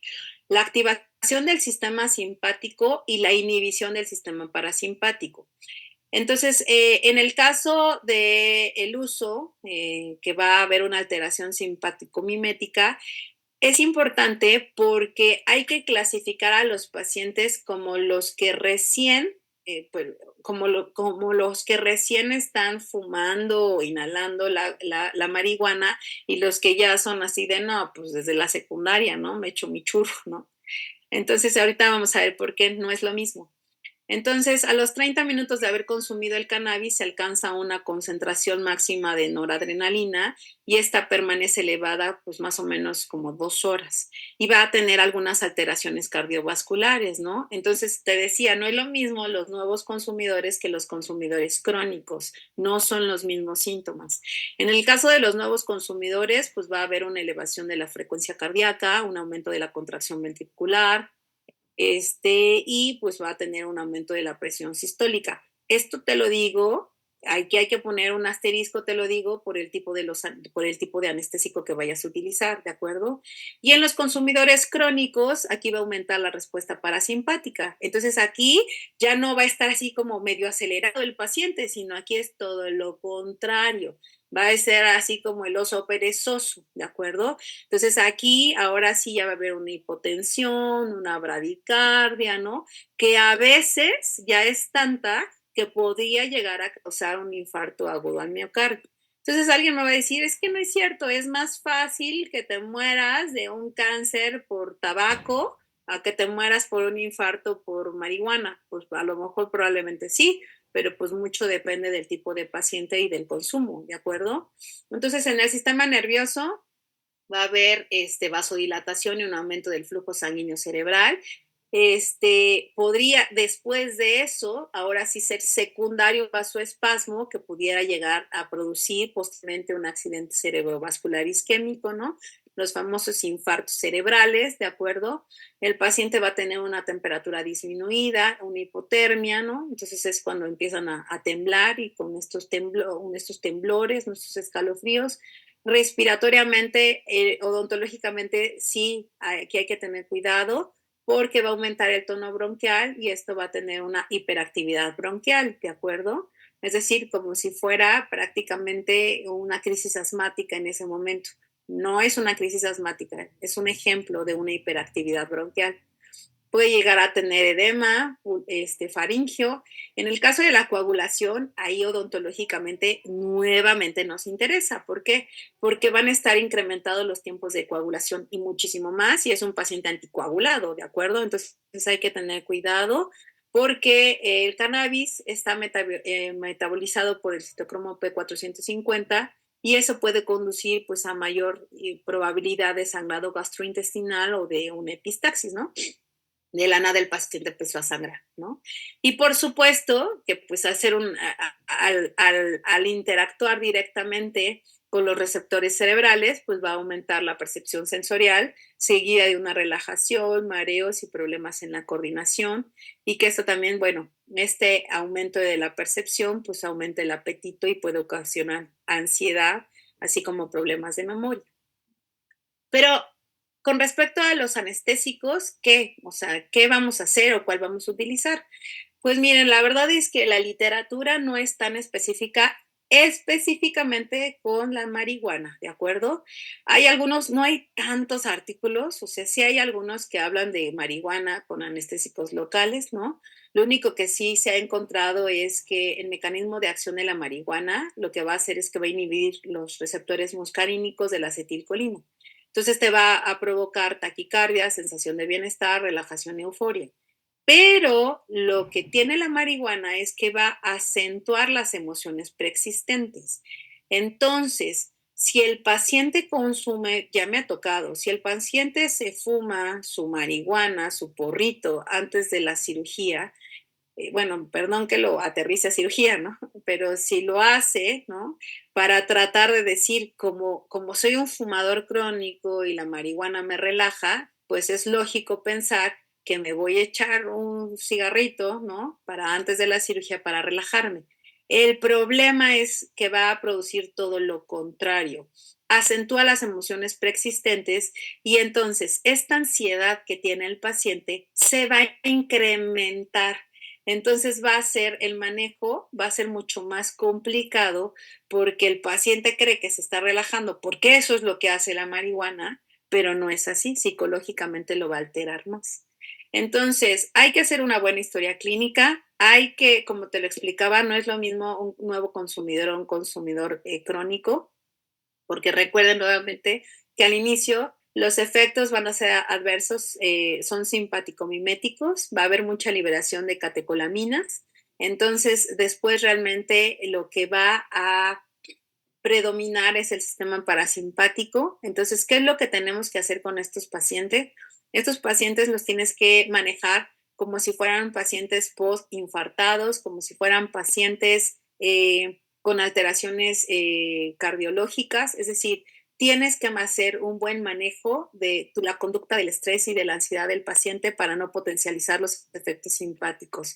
Es decir, que el paciente por sí solo, o sea, por fumar marihuana, va a tener incrementos, o sea, va a tener taquicardia, aumento de la presión arterial, taquipnea, aumento del consumo de energía, por los cuales podría también el paciente llegar a sentirse mareado, no tanto por tu anestésico, sino por las concentraciones altas de dióxido de carbono, ¿de acuerdo? Entonces, previamente hacer pacientes de ejercicios de relajación, platicar con el paciente, hacer ejercicios de respiración, ¿no? Y lo que se recomienda es tener citas temprano en la mañana, hacer citas los primeros días de la semana. Esto me pareció como un poco chistoso, ¿no? Que la recomendación es que des cita los lunes, o sea, estamos hablando de lunes y martes, tratar de que no des cita los fines de semana. ¿Por qué? Porque el artículo, la justificación de lo que dicen es que hacia el fin de semana pues se vuelve algo más social, con mayor probabilidad de que el paciente sea consumidor, ¿de acuerdo?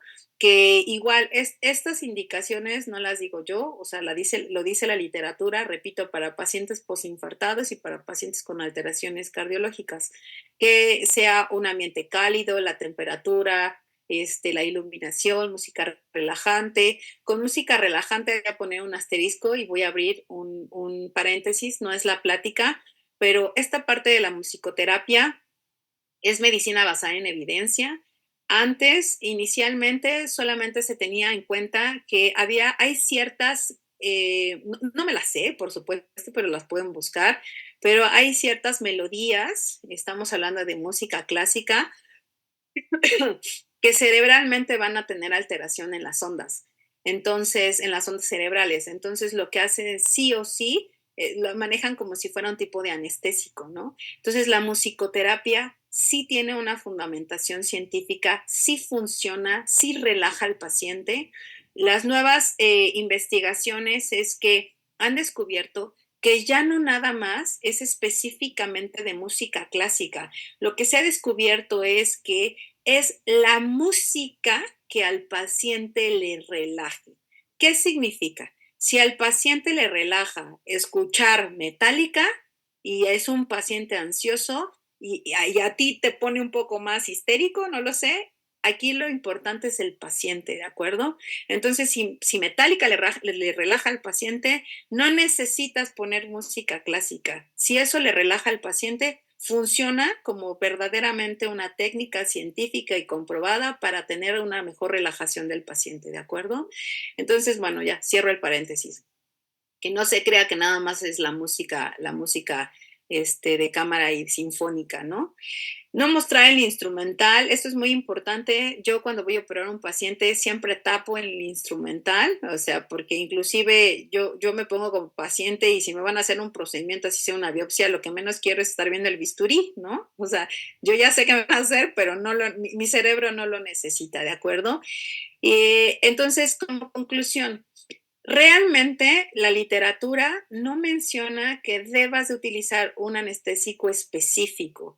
La literatura, porque los resultados no son estadísticamente significativos. O sea, no porque el paciente consuma marihuana quiere decir que la anestesia no le va a hacer efecto. Eso no tiene que ver, no tiene que ver con la marihuana. Tiene que ver más bien con un manejo específico, un manejo psicológico del control de estrés con el paciente. ¿Qué sí pondría en esta diapositiva? Que si tú sabes que el paciente fuma marihuana o ingiere marihuana, que le pidas que no la utilice como método de relajación previo a tu procedimiento. No porque no le haga efecto la anestesia, sino porque si el paciente tiene ansiedad, va a incrementar la ansiedad en ese paciente, ¿de acuerdo? Siguiente es la cocaína. Perdón, la cocaína igual tiene diferentes formas de Doctora, administración. discúlpame, ¿me permite Sí, una pregunta? ¿Y los pacientes que toman las gotitas de TSH para relajarse caen en lo es lo mismo? mismo. ¿No las utilicen Es lo mismo. antes? Ok, Ujú. gracias. Sí, es lo mismo. Sí se relajan, o sea, yo no estoy diciendo que no, o sea, la cocaína relaja, perdón, la marihuana relaja, la cocaína no relaja, ahorita lo vamos a ver, es todo lo contrario, pero la marihuana sí relaja, las gotitas relajan, o sea, de cualquier administración, de cualquier forma relaja, por eso, o sea, es lo que dicen los artículos, o sea, sí relaja, pero no para, en el caso o este artículo, no para un tratamiento odontológico, ¿no? Entonces, es decir, yo, no, yo si consumo marihuana, pues yo digo, ay, pues si esto me relaja y voy con el dentista y eso me pone ansiosa, pues voy a fumar. No, en este caso sí no, porque lo único que va a hacer es exacerbar esa ansiedad cuando yo esté con el odontólogo, ¿de acuerdo? Entonces, si conoces a tu paciente, esto es difícil en un paciente nuevo, no sé, apenas llegó, me lo refirió una prima o no sé, va llegando, es la primera vez no conozco al paciente, esto es difícil.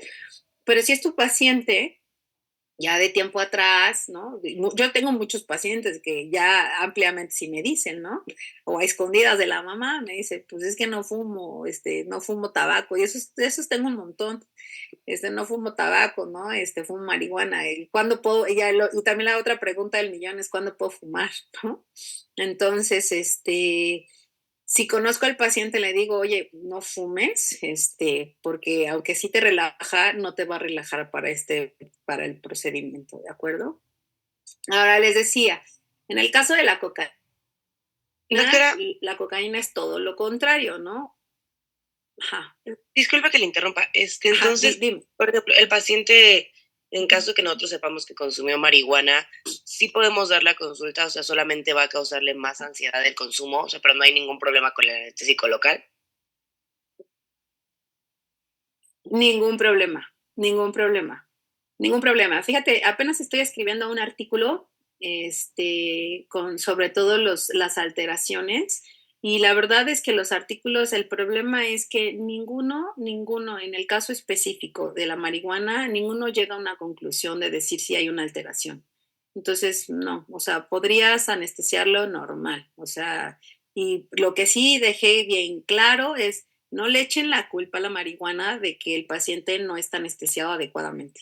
Si no está anestesiado adecuadamente es porque a lo mejor la técnica fue inadecuada o hubo otra razón, ¿no? O sea, pero no es la marihuana lo que no está haciendo que el paciente esté bien anestesiado. Ok, Eso es, en eso la literatura es muy evidente y muy consistente. ¿Y qué ok. cosa no es consistente? ¿Qué cosa no es consistente? En que realmente no se ponen realmente de acuerdo en decir si tendría que tener una contraindicación como tal, porque pues de que está anestesiado, está anestesiado. O de que se anestesia, se anestesia. Gracias, doctora. Y en el caso en el que comentó ahorita de cuando preguntan cuándo pueden volverla a consumir después de una cirugía, por ejemplo, ¿aplica igual como con el tabaco que tienen que dejarlo para la cicatrización o es diferente? No hay una alteración en la cicatrización. Lo que dice es no hay una alteración en la cicatrización. El único problema aquí, y también, no sé, eso también es como otra plática, ¿no? Con la osteitis alveolar, la famosa alveolitis. Aquí más bien sería un problema mecánico, en el caso de que estás haciendo una presión negativa. Al fumar, estás haciendo una presión negativa, ¿de acuerdo? Eso podría desestabilizar tu coágulo y condicionar a que este coágulo se desintegre o deshaces por completo y que eso te condiciona a una osteitis alveolar. Pero como en la osteitis alveolar no es, o sea, por ejemplo, en el caso ahí sí del tabaco, decían, inicialmente se creía que el tabaco la producía por este efecto de presión negativa y por el calor, ¿no? El calor de cuando estás el humito o fumando, ¿no? Pero ya después se comprobó, sí afecta, claro, pero no tanto como realmente los componentes del tabaco, ¿no? Entonces, en el caso de la marihuana, no hay una alteración en el proceso de cicatrización, ¿no? Estamos hablando odontológicamente. Yo le digo a mis pacientes, pues trata de no fumar, porque si se te cae el coágulo, sorry papá, o sea, te van a dar unos dolores que te vas a azotar. Entonces yo digo, no, pero pues he tenido fumadores crónicos, ¿no? Pero pues así ya, ¿cuánto es lo menos? Lo menos. Yo digo, lo menos, pues son 3 días, ¿no? Y si ya de plano estás ultra mega ansioso, ¿no? Que te vas a suicidar, te vas a aventar de la azotea, pues dale así como 2 fumaditas y ya, nada más, ¿no? No más, ¿ok? Gracias, doctora. Por nada. Y con respecto al siguiente, que es la cocaína, este es todo lo contrario a la marihuana, ¿no? El cannabis, este sí es un estimulante del sistema simpático. Con estos, pongan mucha atención porque con ellos sí hay que tener mucho más cuidado, ¿de acuerdo? Lo que hace es una inhibición de la recaptación de la serotonina, dopamina y la noradrenalina, ¿no? Por eso está boom, boom, boom, ¿no? Están bien high los pacientes, ¿no?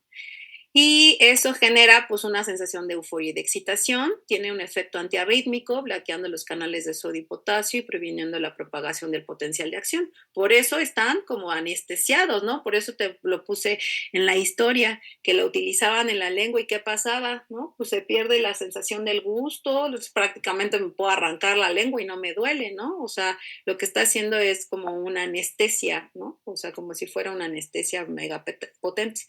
¿Cuál es el problema con la cocaína? Te decía que Freud, por si no saben, Freud tuvo perforación del paladar.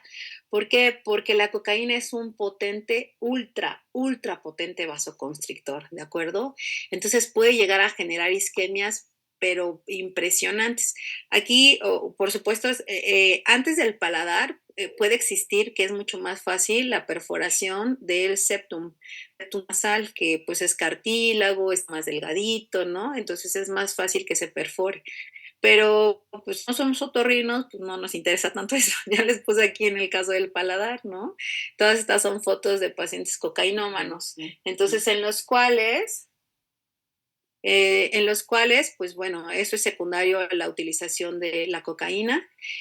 Al ser un estimulante del sistema nervioso central, pues va a generar la midriasis, ¿no? Ya les puse la foto, ¿ok? Y va a haber un aumento de la temperatura corporal, así los ves eufóricos y los ves casi desnudos, ¿no? Pues porque tienen mucho calor. aumento de la frecuencia cardíaca, aquí por eso te estoy diciendo, estos sí nos van a dar problemas, ¿de acuerdo? Es decir, es como si el paciente se hubiera metido un montón del vasoconstrictor, un montón de epinefrina, ¿no? O sea, va a tener aumento de la presión arterial, insomnio, ansiedad, comportamientos violentos, paranoicos, psicosis, incluso convulsiones, ¿de acuerdo?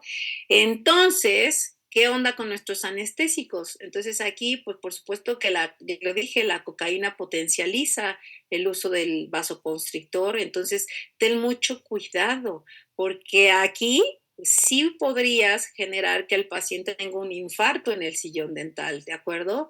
Entonces, si vas a utilizar anestésicos locales, por favor, trata de utilizar anestésicos sin vasoconstrictor, ¿de acuerdo? Trata no utilizarlos, por favor.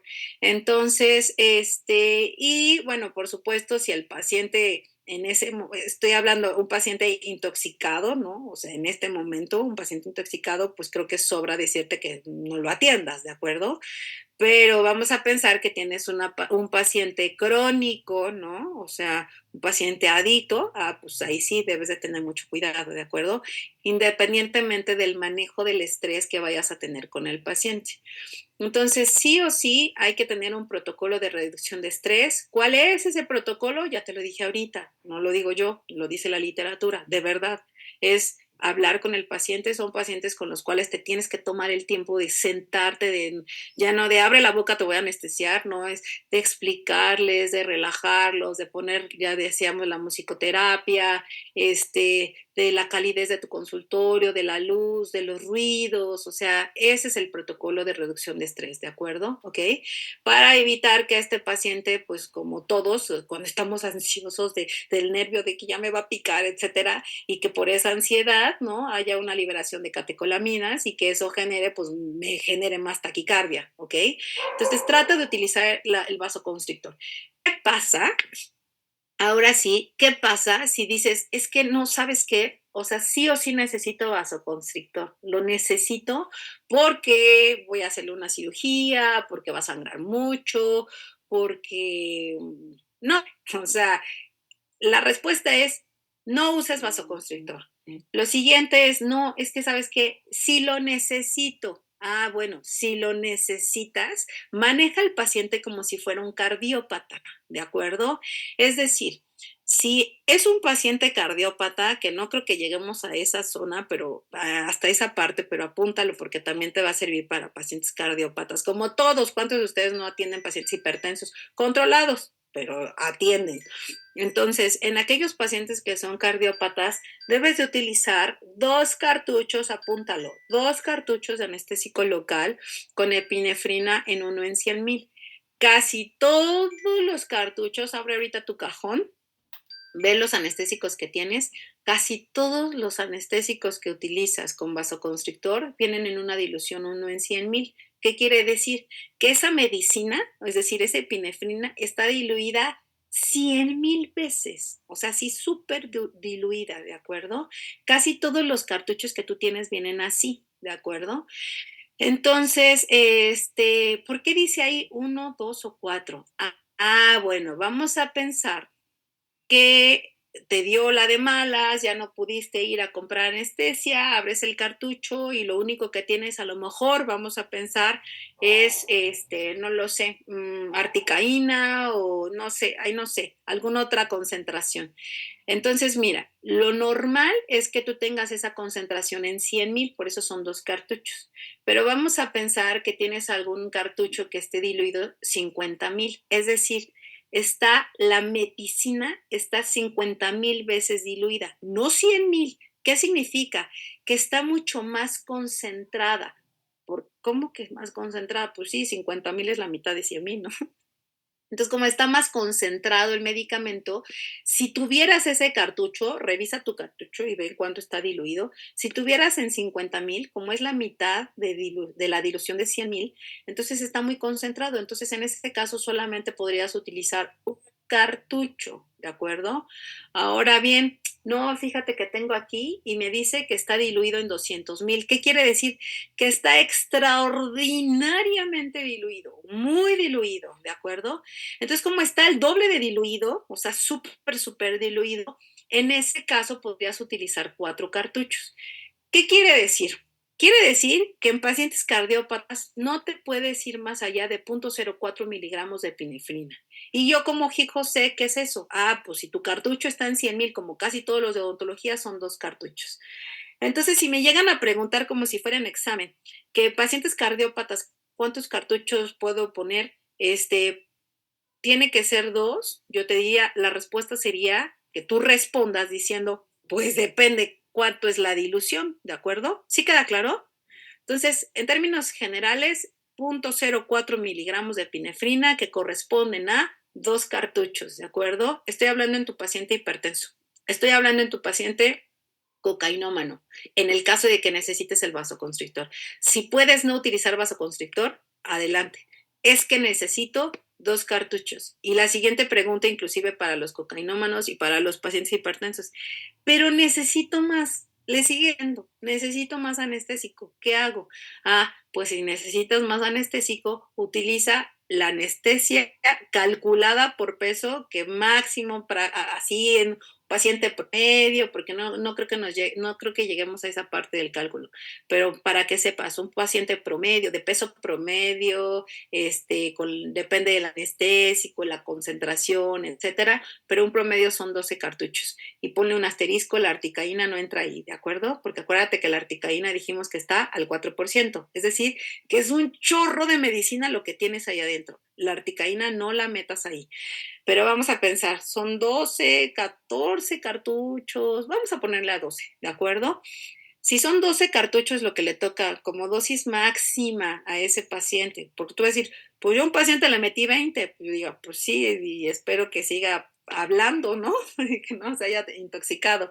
Pero vamos a pensar, le tocan 12 cartuchos y los necesitas, ¿ok? Entonces yo te diría, de esos 12 cartuchos le vas a meter, si así lo necesitas, 2 cartuchos con vasoconstrictor y el resto, es decir, 10 cartuchos sin vasoconstrictor. ¿Queda claro? También en pacientes con betabloqueadores, sí, claro, por supuesto, siguen siendo hipertensos, ¿de acuerdo?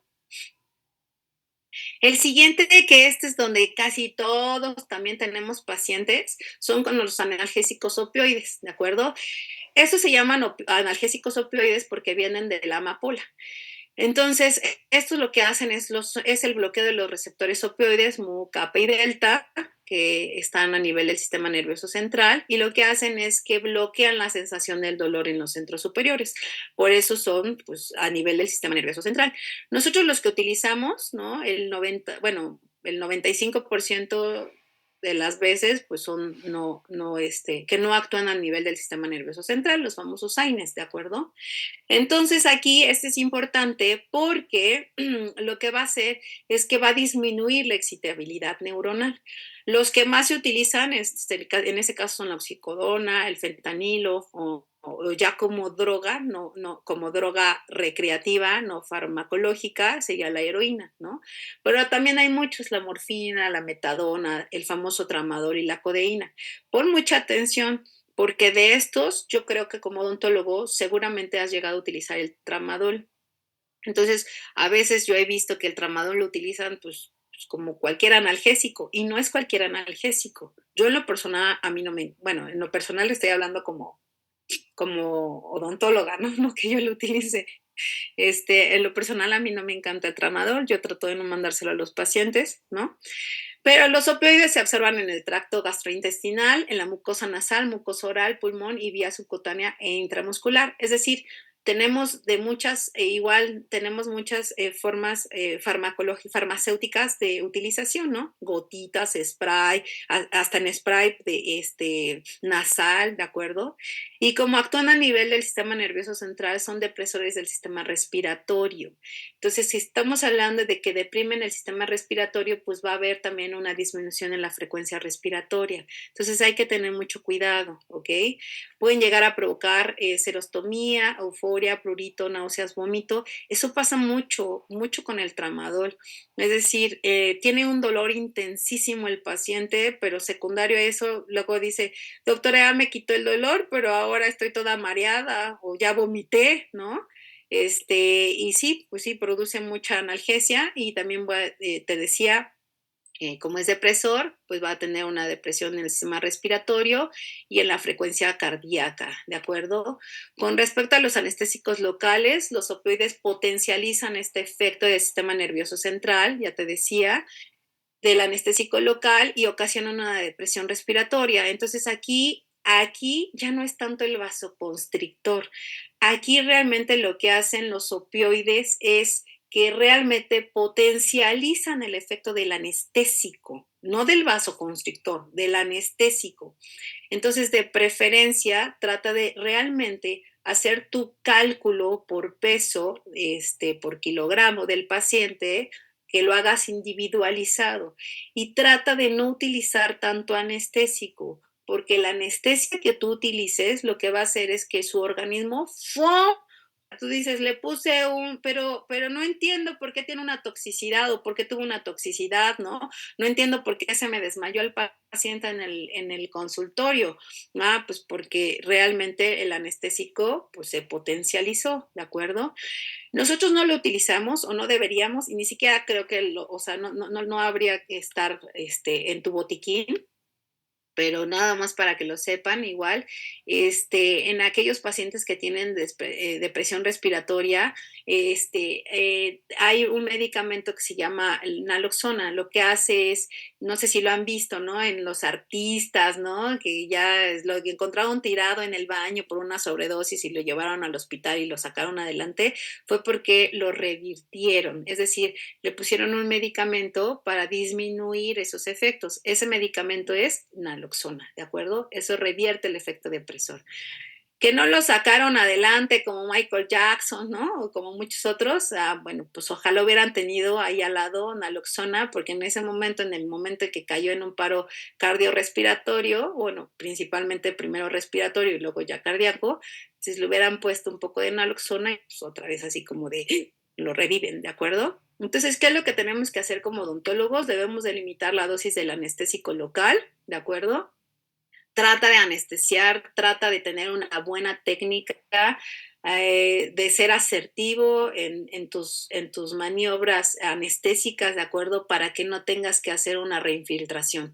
En cualquier otro paciente, pues no pasa nada, ¿no? Mi colchón son 12 cartuchos, pues tengo muchos cartuchos para ponerle, pero no en este tipo de pacientes, ¿de acuerdo? Y lo más importante, ten muchísimo cuidado aquí, sí, de la infiltración intravascular, porque si de por sí va a potencializar el efecto del anestésico local y luego así sea un cuarto de cartucho, pero si se lo dejas caer intravascularmente, con ese cuarto de cartucho va a ser más que suficiente para que el paciente tenga una reacción, ¿de acuerdo? Una reacción, o sea, que de toxicidad, ¿ok? Y por último, las benzodiazepinas. Estas benzodiazepinas que se pueden utilizar de forma recreacional, como también muchos artistas y etcétera, o también como cada vez estamos encontrando más pacientes que están utilizando, se utilizan para el manejo de trastornos, ¿no? De ansiedad, de estrés, de depresión. Bueno, de depresión no tanto, ¿no? Pero a veces son secundarios en el manejo, ¿no? Entonces son psicotrópicos con efectos ansiolíticos, hipnóticos, anticonvulsivos. Bueno, y también se me olvidó anticonvulsivantes, es decir, que también se pueden llegar a utilizar en pacientes con epilepsia, ¿ok? Entonces, estos fármacos elevan el nivel del neurotransmisor GABA, lo que resulta en un efecto sedante y ansiolítico. Entonces, lo que hacen es como que le bajan la velocidad al carro, ¿no? Desaceleran la neurotransmisión, ¿de acuerdo? Entonces, por eso es ansiolítico, ¿no? Todas las benzodiazepinas son liposolubles, es decir, que atraviesan la barrera hematoencefálica. Y lo más importante también que sepan es que hay diferentes tipos de ansiolíticos, ¿no? Independientemente de las marcas, hay unos que son de acción larga, intermedia o corta. Es decir, nosotros, no sé si lo han visto, que cada vez se utiliza más eso de la sedación en el paciente odontológico porque le vas a hacer endodoncias o le vas a hacer 40,000 carillas o etcétera. Entonces es así como de darle un poquito de diazepam al paciente, ¿no? O sea, para antes de tu procedimiento. Entonces eso, por ejemplo, en el caso del diazepam, tiene una acción corta, es decir, lo que quiero es que me dure un par de horas, no necesito que dure días, ¿de acuerdo? ¿Ok? Entonces, se utiliza, cada vez se está utilizando más en el consultorio dental. Todas las benzodiazepinas, repito, son ansiolíticas a dosis baja. Por eso, en algún procedimiento, pues le damos 10 miligramos al paciente. Ojo, importante. Esta información algunos pacientes ya la saben. Una vez me tocó un paciente que como se lo medica a su médico, porque esto me pasó, lo estaba tomando, lo toma en las noches para poder dormir, entonces se le hizo fácil, ¿no? Cuando fue a la cirugía, ya lo voy a operar y me dijo, pues es que me acabo de tomar, ¿no? Mi diazepam, y yo así, ¿de hace cuánto? Pues ahorita, hace 2 minutos, y así de, ay. Y yo dije, pues ya, le digo, pues sí, ya, está bien. Y me dijo, es que para me relaja y no sé qué tanto. Y yo, pues sí, el gran problema es que para que haga un efecto terapéutico debe de pasar 60 minutos. Entonces, cuando yo atendí a la paciente, pues la paciente estaba normal, ¿no? Cuando terminé el procedimiento y ya cuando me dijo, le dije, pues tiene que venir alguien por ti, ¿no? O sea, no puedes ir manejando, te vas a quedar dormida. Y dicho y hecho, me dijo, cuando iba llegando a su casa ya se estaba durmiendo. Pues sí, porque la relajación es después, no en ese momento, ¿no? Entonces, bueno, algo importante de las benzodiazepinas es que produce un efecto con una amnesia anterógrada. ¿Qué significa? Que se borra todos tus, se tiene ¿cómo decirlo? Como que tus pensamientos se borran antes del procedimiento. Es decir, si a esta paciente no es un buen ejemplo, pero vamos a pensar que el paciente ya está completamente relajado y de repente le dolió, ¿no? Vamos a pensar que le dolió cuando lo luxé. Cuando pasa el efecto de la benzodiazepina, no se acuerda que le dolió, ¿no? Bueno, produce también somnolencia, letargia, confusión y disartria y todos, al ser una benzodiazepina, pues todos son depresores del sistema nervioso central, así que deprime los centros respiratorios. Entonces hay que tener muchísimo cuidado también. Con los anestésicos locales que vamos a hacer, pues son depresores igual del sistema nervioso central y del centro respiratorio. Entonces, no hay como tal realmente con la benzodiazepina en anestesia local, no estoy hablando de anestesia general, local, no hay una interacción medicamentosa entre la benzodiazepina y el anestésico local. Sin embargo, en el caso, por ejemplo, de sedaciones que fue el paciente y le hiciste una sedación, bueno, tú no, el anestesiólogo, utilizó diazepam o midazolam de forma intravenosa, muchas veces sí se llega a utilizar inclusive para detener las crisis convulsivas en el caso de la epilepsia. Entonces, de las que más se utilizan, pues es el diazepam y midazolam, ¿no? Se utilizan mucho en procedimientos odontológicos y aquí como actúan igual como depresores del sistema nervioso central, la única recomendación, aquí no tienen tanto que ver igual con el vasoconstrictor, sino lo que tiene que ver más bien es que disminuyas la dosis del anestésico. Eso es todo. O sea, que te sometas completamente a la dosis por peso del paciente. Y pensé que las benzodiazepinas eran las últimas, no, los alucinógenos. Los alucinógenos son conocidos como psicodélicos, son drogas que alteran la percepción del tiempo y de quien las consume. Y tenemos de dos tipos, los naturales y los químicos. Los naturales, pues como saben, son los hongos o el peyote. Y en el caso, del peyote tiene algo que se llama mescalina, que es un alcaloide. Y de los químicos, pues es el famoso LSD, ¿no? LSD de las siglas de dietilamida del ácido lisérgico. Por eso se llama LSD. Son conocidos porque alteran la percepción, ¿de acuerdo? Producen euforia y hay una alteración en todos los sentidos del paciente. Y pues por supuesto que los efectos son a través de la corteza cerebral, entonces estamos hablando de la alteración en el estado de ánimo, la cognición y la percepción. Entonces, en el caso del LSD, a diferencia de los hongos, no es que uno sea mejor que el otro, sino que al ser una sustancia química, el LSD es 2000 veces más potente que el caso de los hongos. Y por supuesto que al ser más potente, pues su inicio de acción es mucho más rápido en comparación de los hongos, ¿no? Que es en cuestión de minutos a diferencia de horas, ¿ok? Entonces, en este caso, con los anestésicos locales, pues tienen un efecto simpático mimético.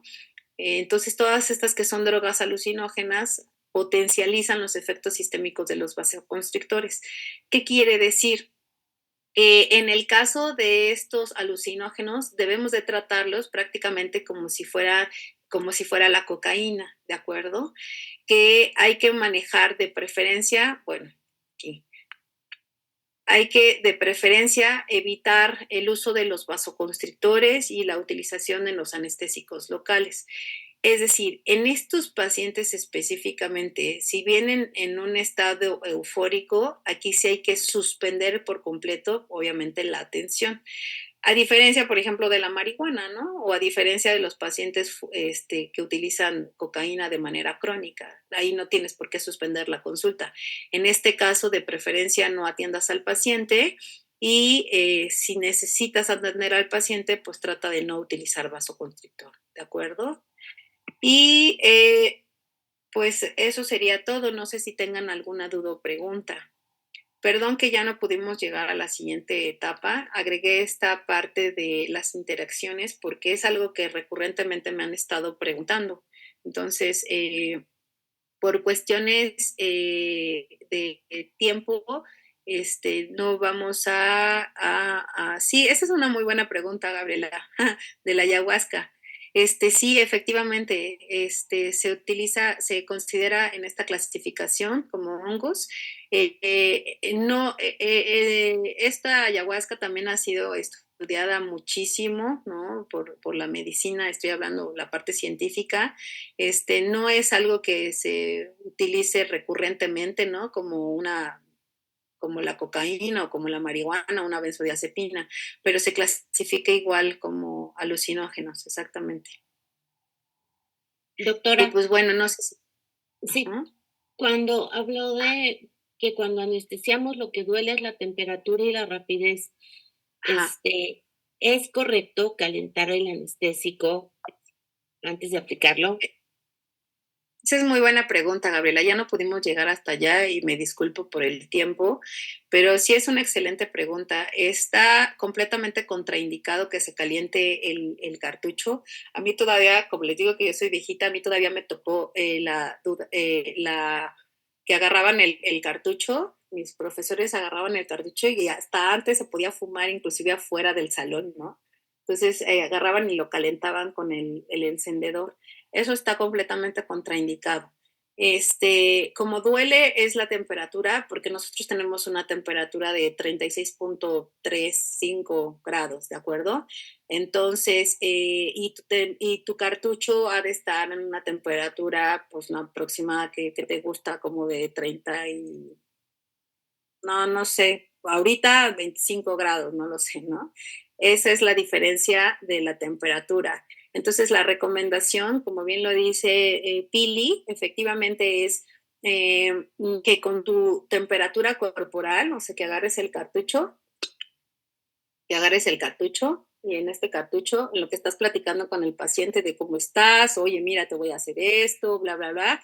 Con esto es más que suficiente para, entre comillas, calentar el cartucho, ¿de acuerdo? Entonces no es necesario que lo calientes, ¿ok? Eso es más que Doctora, suficiente. y por ejemplo, bueno, yo me he dado Gracias. cuenta de que el calentar el cartucho como con vapor de agua, tampoco. No, porque ese vapor de agua, ¿a qué temperatura está? Para hacer vapor, ¿a qué temperatura está?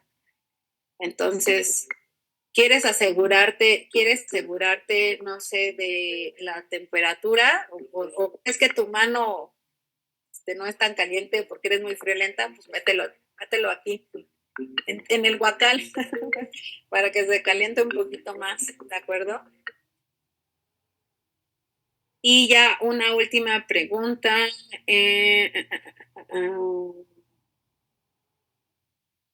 ¿Qué opina de combinar los anestésicos? Esa es una extraordinaria pregunta. Por lo general los combinamos y no nos damos cuenta. Cuando le pusiste la tópica de chicle a tu paciente y luego anestesiaste con lidocaína, ahí estás combinando amidas y ésteres y no te diste cuenta. Ahora, la otra, ¿qué pasa si hago una mezcla de, por ejemplo, de amidas? Es decir, anestesié con lidocaína y chanclas, no me di cuenta y de repente se me acabó la anestesia. Mire, por ahí vi tirado ahí en mi caja, no tirado en el piso. Una metivacaína y puedo anestesiar con metivacaína. ¿Hay alguna alteración? No hay ninguna alteración. Puedes combinarlos. No es lo ideal, ¿de acuerdo? O sea, no es que agarres y tú mismo hagas tu formulación de poquita metivacaína con articaína, no. O sea, pero en un caso así, ¿le voy a hacer daño al paciente? La respuesta es no hace ningún daño, ¿de acuerdo? Y listo, me disculpo, pero me tengo que retirar. Fue verdaderamente un placer estar con ustedes. Espero no haberlos dormido, ¿no? Y pues bueno, no sé si ande por aquí su profesor. Si no, pues me despido. No sé si van a tener más clase. Creo que no anda por aquí. ¿Estás por ahí? Ya, amiguita, con todo gusto.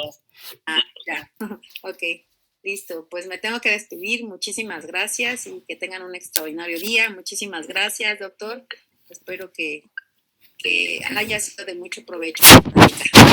Cualquier cosa estoy ahí a sus órdenes, ¿no? Muchas gracias, amiga. De verdad, como siempre, impecable, muy puntual, muy académica y pues sabes que tienes todo nuestro respeto, cariño y admiración. Que tengas un excelente día. Estamos en contacto y pues a todos los asistentes igual. Que tengan buena tarde. Gracias. Con diplomado. Muchas gracias. Recuerden que estamos ya prácticamente terminando. Tenemos todavía 2 sesiones más. Si alguien falta de confirmar lo de su entrega para el reconocimiento para la ceremonia, a la brevedad, por favor. Ya estamos completos. Ya todos presentaron los exámenes, entonces estamos en orden. ¿De acuerdo?